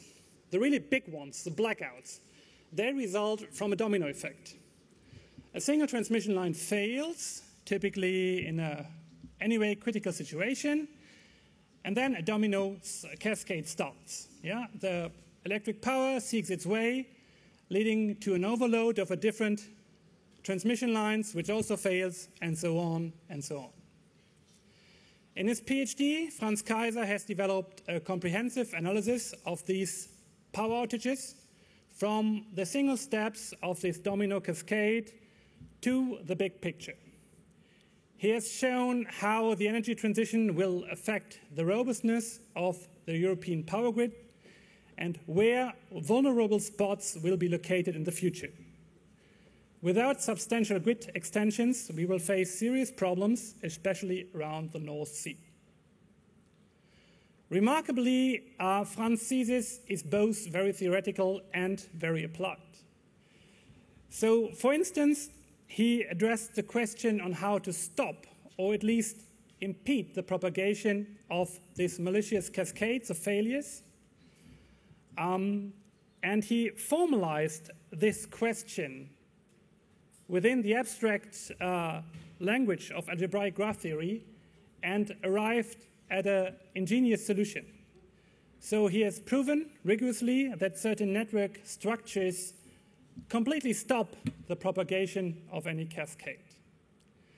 I'm convinced that this result and many more that he achieved during his PhD bridge the gap between like fundamental mathematical research and applications. Franz Kaiser's thesis, defended in September 2021 at the University of Cologne, was truly outstanding. So he has received like an outstanding scientific output, both in terms of quantity and quality. He has competently advised several young students, and he did all this in less than 3 years. During all these years, it was a true pleasure to work with you, Franz. Yeah? So, and now I lost track. It was a true pleasure to work with you. Yeah, the corona pandemic came and you stood firm as a rock and you conducted world-class research at your kitchen table. You always had the attitude of just getting things done, and I'm very sure that this will help you in all what's laying ahead of you. Congratulations.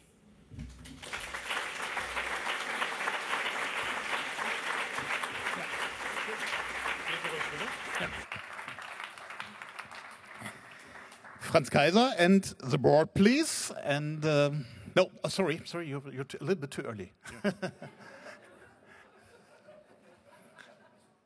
Because we want to talk for a short moment. Franz Kaiser, you didn't get a son or a daughter during that time? First, actually not, but my wife is pregnant now, so.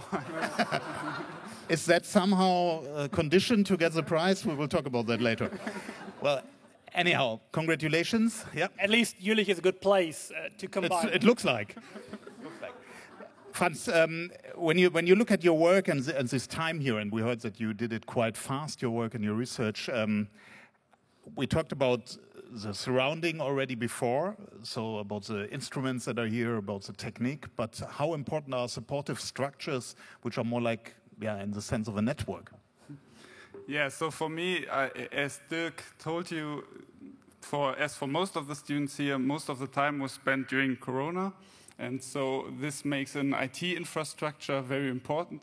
And for me, for example, this included all the nice new tools that were introduced during my research here. So we managed to collaborate from different places all around Germany mostly, but still. And I think this was very outstanding, the infrastructure that was set up, especially using open source tools, which I really like. And I got involved there as well. And I really like that. I read before that he was fighting for open sources to use them here at the Institute as well. Yes, I'm really happy that we use so many, for example, for video conferencing tools and also for chats. Research Center Jülich makes use of a lot of open source tools, and I also, I was not fighting, but I wrote several emails several times to the IT infrastructure setting this up and helped them extend the structure, hopefully, and did not bother them too much. Yeah, well, writing emails in German bureaucracy might mean to fight. Yeah, that could be. But Dirk, how much did it sounds like he changed the institute and the Forschungszentrum as well by himself? It's not only that you are developing young scientists, but you get developed as well. Oh, I cannot say how much he changed the Forschungszentrum, but at least he had an enduring input on the working habits of our group. So which is quite small compared to this large research center. For example, he told us and taught us how to properly lay out graphics and how to properly use colors and to not offend colorblind people. And he was pretty hard on that, I have to share. Yeah. Can you tell us a little bit about this colors thing? Yes, so actually it's a topic that keeps bothering me in science because I think we use a lot of red and green colors, for example, and for I don't know, for colorblind people, it's very hard to read. And then also you have plots that reviewers or your supervisors print in black and white, and then you lose all the information you have in the plot because it's not visible anymore. And yeah, there's also these perceptually uniform color scales that basically tell us that the difference between the colors is the same as the difference mathematically between the points. And yeah, I'm a big fan of that, and I also bothered my master students a lot with this topic. And not only the master students, I can tell you, yeah. Okay, congratulations for the prize, and now the board is allowed to join me.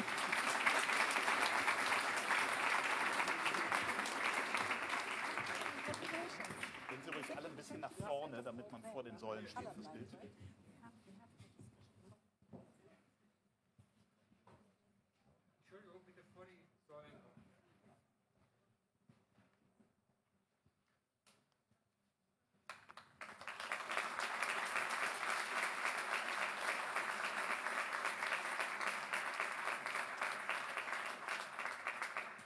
The Jülich Exzellenzpreis winner 2022, Franz Kaiser.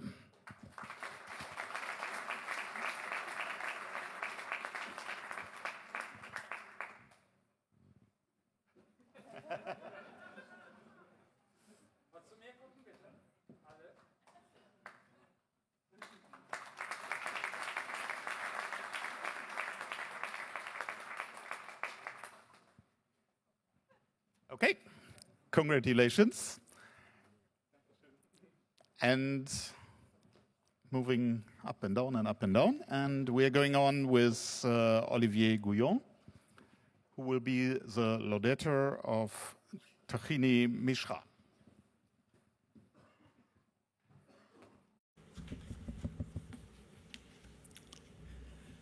Dear ladies and gentlemen, dear colleagues, dear doctors, if you look back on your childhood, you remember for sure wild snowball fights, snowball battles, at least if you had the chance to experience cold winters. You then know that making a suitable snowball depends on the pressure applied on it and temperature. If the snow is too dry, which means if the temperature is too low, then it's very difficult to get a compact snowball. But if the temperature approaches 0 degrees C, that is the melting point of ice, then this becomes much easier. If you leave your snowball outside overnight, it tends to naturally harden. If you would wait even longer and possibly apply a mechanical pressure, compacted snow could even transform into a dense, transparent material, namely the beautiful ice of the glaciers. But what has the densification of snowflakes to do with our Excellence Prize winner? In fact, quite a lot. A lot because sintering of advanced ceramics for solid oxide fuel cells, gas separation membranes, solid-state batteries, capacitors, additively manufactured tooth prostheses is similar in many ways to the sintering of ice crystals. You will ask me what sintering is.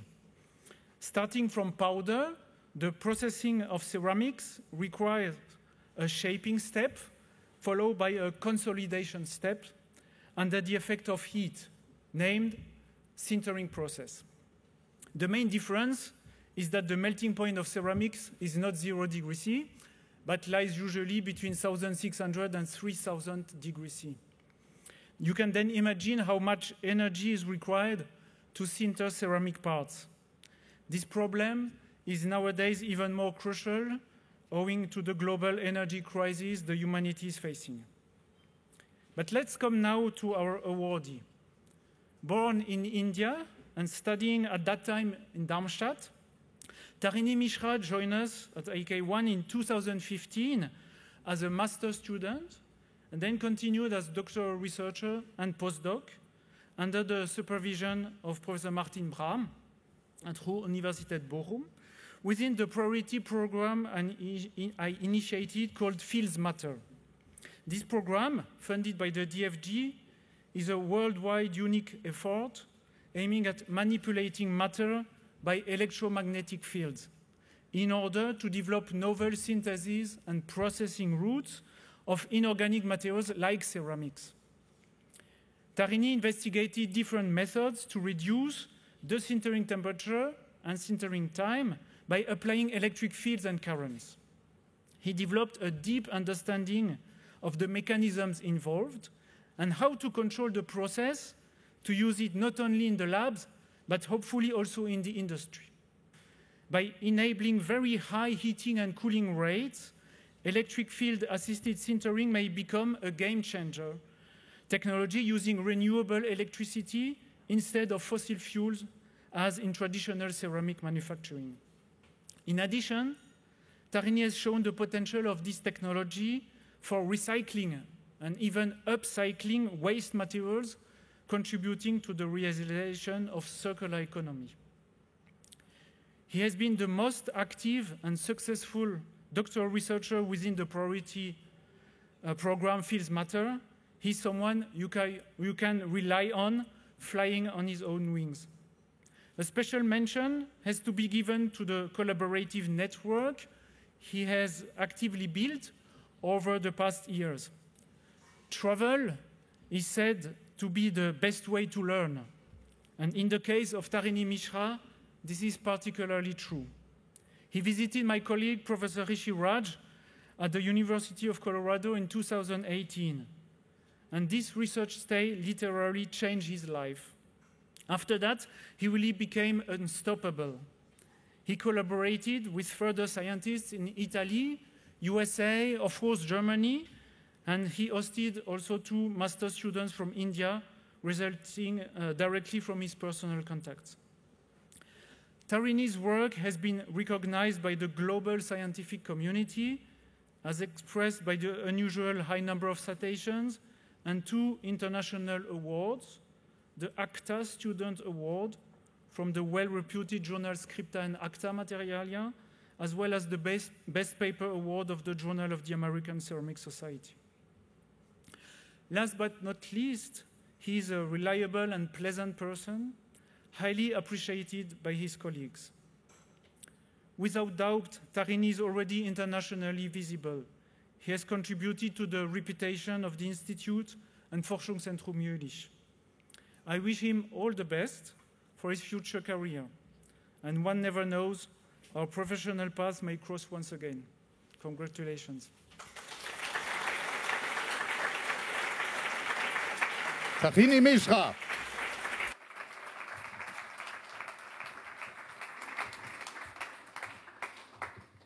Tarini, we heard a little bit about your research, and it seems like you are heading forward.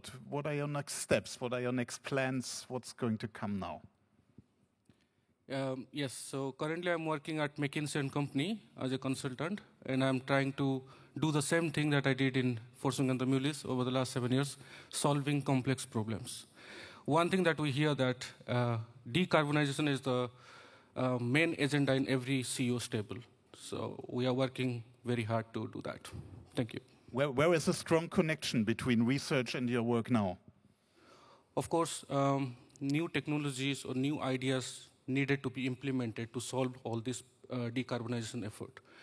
And you know that the manufacturing sector consumes lots of energy, and every CEOs and CTOs are trying to decarbonize their effort to solve this energy efficiency.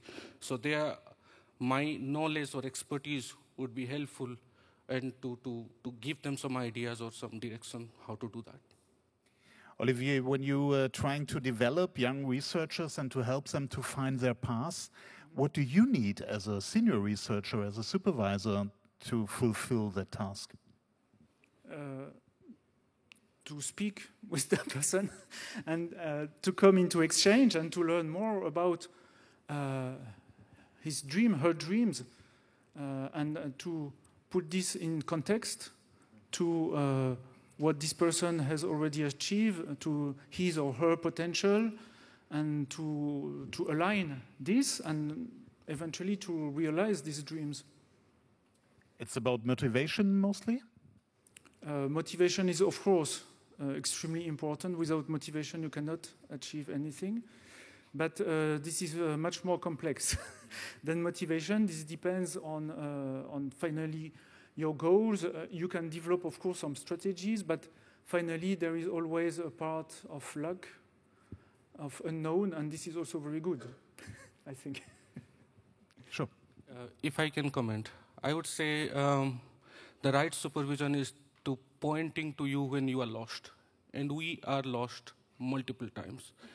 And whenever I go to Professor Guyon or Martin Bram and I ask for help and suggestion, they give me the direction. So that is very important. And second thing, if some ideas came up to my mind, I remember we discussed in the corridor about this neutron experiment to find the mechanism. And Professor Guyon helped me to build this network so that we can do the experiment in Berlin, which was about to close down their nuclear facility. So this kind of thing, I think, very important with supervision, and that also helps me. So one last question. If you're looking at your research and your work and your time here at Forschungszentrum Jülich and now at your work in a company that has shareholders, who is more open to new ideas, to new paths to go, to things you might investigate? And think about where you're talking now.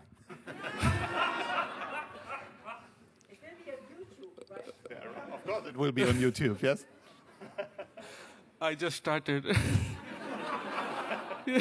Prof Zaid is not yet finished, but let me be very clear. I mean, research is something that nobody can beat. I mean, we are here to do anything we want. So I would say research is more open in that perspective. Yeah. Okay, congratulations, and the board will join you and hand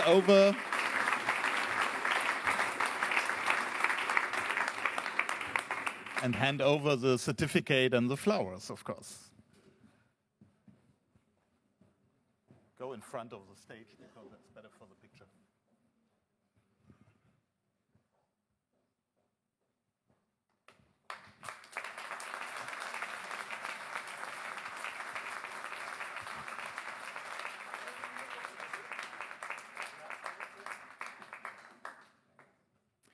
Tarini Mishra, Jülicher Exzellenzpreis winner 2022.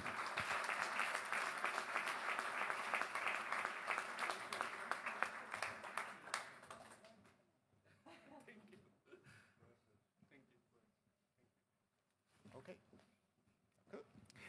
And we've got another laureate to celebrate, and Andreas Warner is the one who's as a laudator here, and he's talking about Simon Rosanka.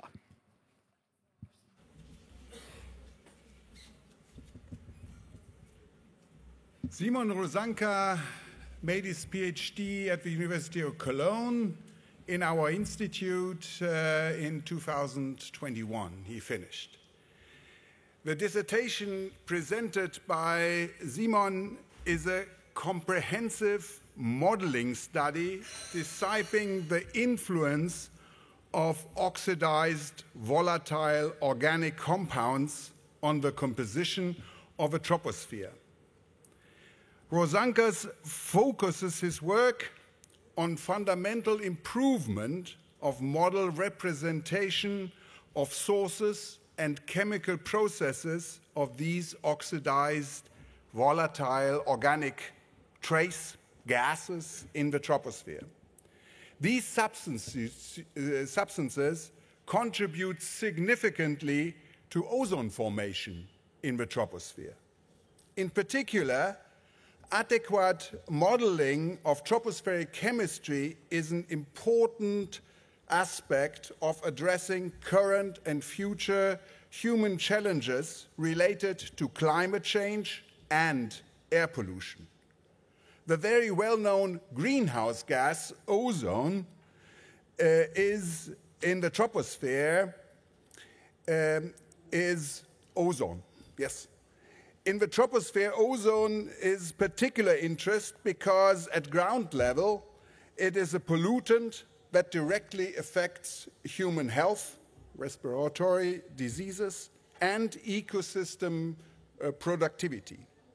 In addition, At higher altitudes, ozone absorbs radiation and therefore directly affects climate. It is known to have been the third most important contributor to greenhouse gases to radiation forcing since pre-industrial time. Currently, however, global models, our understanding of the chemistry, global models tend to overpredict tropospheric ozone concentrations. So emissions of biomass burning and anthropogenic activities are corrected and re-added by Dr. Rosanka in the Eckham-Messi atmospheric chemistry model. Dr. Rosanka has substantially improved and in some cases redeveloped the oxidation mechanism of important oxidized volatile organic compounds based on experimental data and theoretical kinetic studies.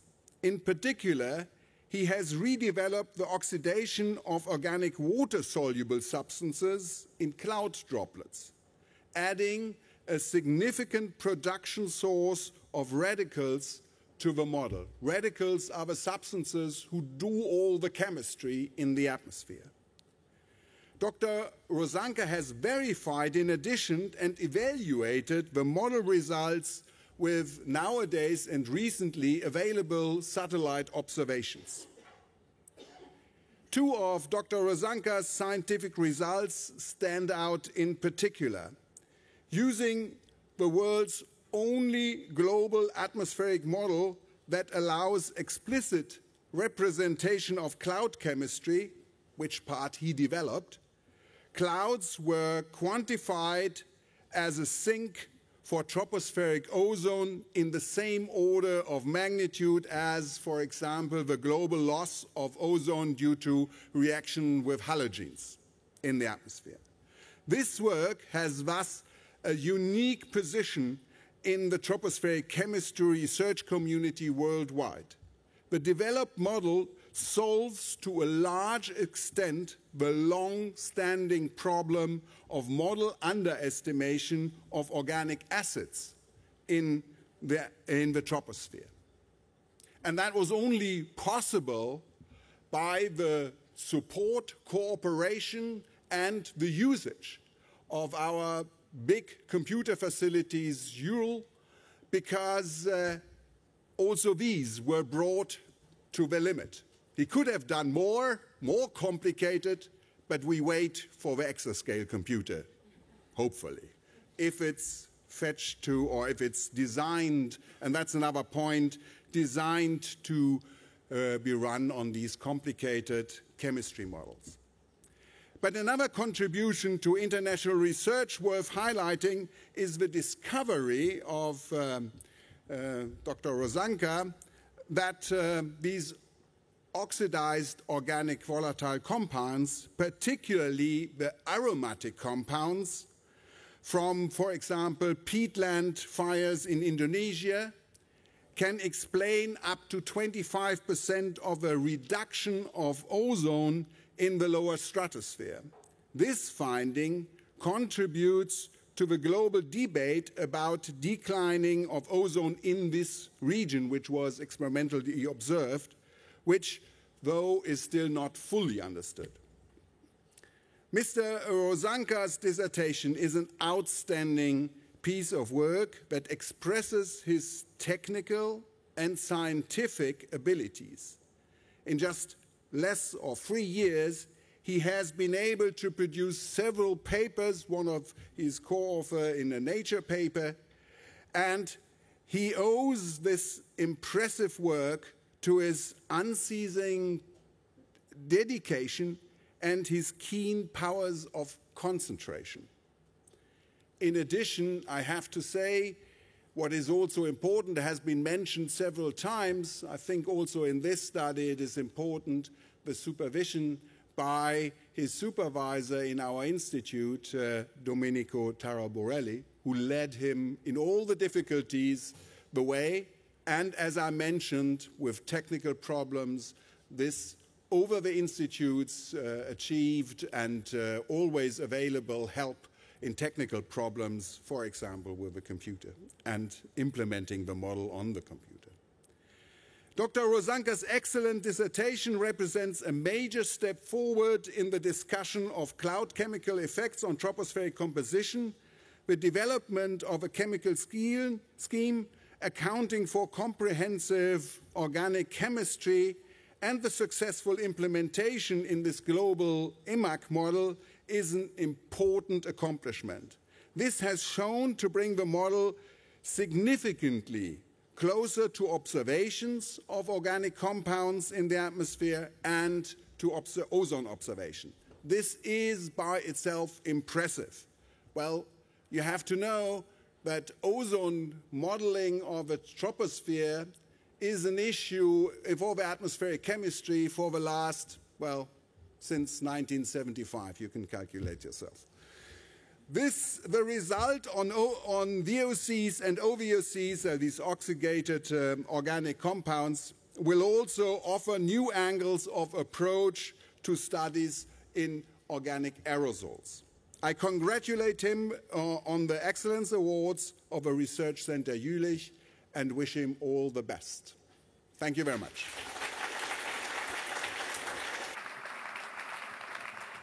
Simon Rosanka.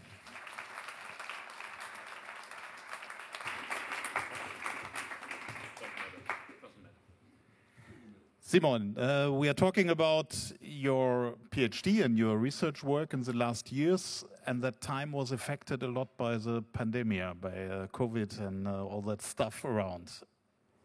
Was it like that or not? For sure. I think that's impacted most of all PhD works. But from a modeling perspective, we have the uniqueness to be able to work a lot at home. Because we only need our computer, we don't need a lab, because our lab is in the supercomputer facility, but they work continuously. So that was an addition, particular good for me. But the sad thing was that I was supposed to leave for Princeton in first week of April, and that was canceled 5 days before I left. So there is a bad undertone to it. But the advantage that I definitely had was that it was towards the end of my PhD, and I just needed to write up all the nice papers. I needed to write up the whole thesis, so I could isolate myself without issue. When we look at those kind of works, Andreas, how hard is it to find real excellency, to identify it and to figure out who is one like Simon who is ready to get this award here? Oh, well, we don't know from the beginning. I mean, no. But well, he started, what happened in between? He started from a totally different field. And even there, you have to identify them. And the main thing is we have well, not complicated, but we have a selection process for applicants for PhDs where all the groups, even the groups he's not working in, are involved. And then we make a common decision under the leaders in the institute. This is one thing. But the other thing is the motivation. I mean, it was asked before, how do you motivate PhD students? And the answer was, well, motivation. The motivation comes with a person. And it needs maybe steering, it meets in between then these valleys of tears go there, which has to be, I mean, I have to say, I mean, a PhD without these uncertainty and failure. And it's not only a failure if a supercomputer center doesn't work, but if the results don't come out as what you expect, then it could be a surprise, but in most cases it's a failure. And there you need not only be at your home kitchen. There you need also to talk to people, and that, I think, is the difficulty to bridge or to have been bridged in the pandemic, because there you need also personal contact. And we tried always with all care we took, but to make this from now and then available. We have a nice outside area in our institute, so if the weather is fine or not, we also had meeting outside with some food, though. And that made it maybe possible that people know each other and talk to each other. Simon, what are your next steps? What are your plans? So following my PhD, I got the lucky opportunity to continue my research, as Andreas mentioned, moving from clouds toward the aqueous phase in the aerosols. And I will continue doing this towards the end of this year. And in December, I will join the group of Professor Anne-Marie Carlton at the University of California in Irvine. So congratulations to all your work and the results. And the board might come again.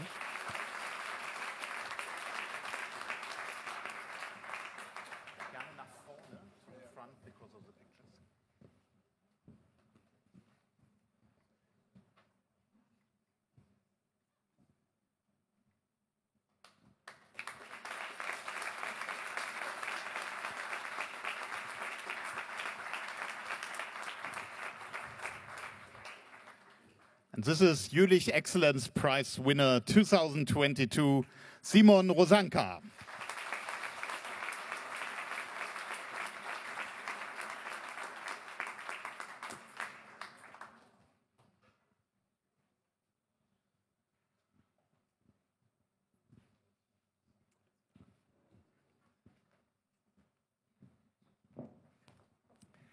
Thanks a lot, and Wolfgang Marquardt is going to stay with me here because this is the end of the official part of the ceremony.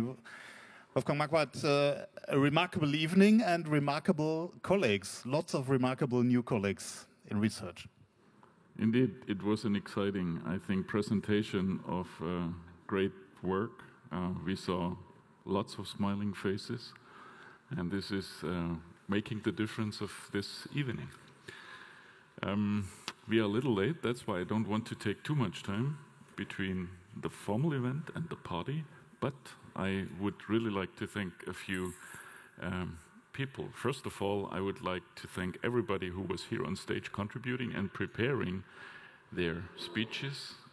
I thank Felice, the band, and I hope show up in a moment again. I hope that we are going to have an opportunity to hear more of your excellency. Yeah, and thank you, Mrs. Heunemann and team, here you are, for all the preparations in the back, the supporting stuff, and in particular you, Achim Himmelrath, for, well, the moderation of the evening. And thanks to all of you for being here and enjoying the evening.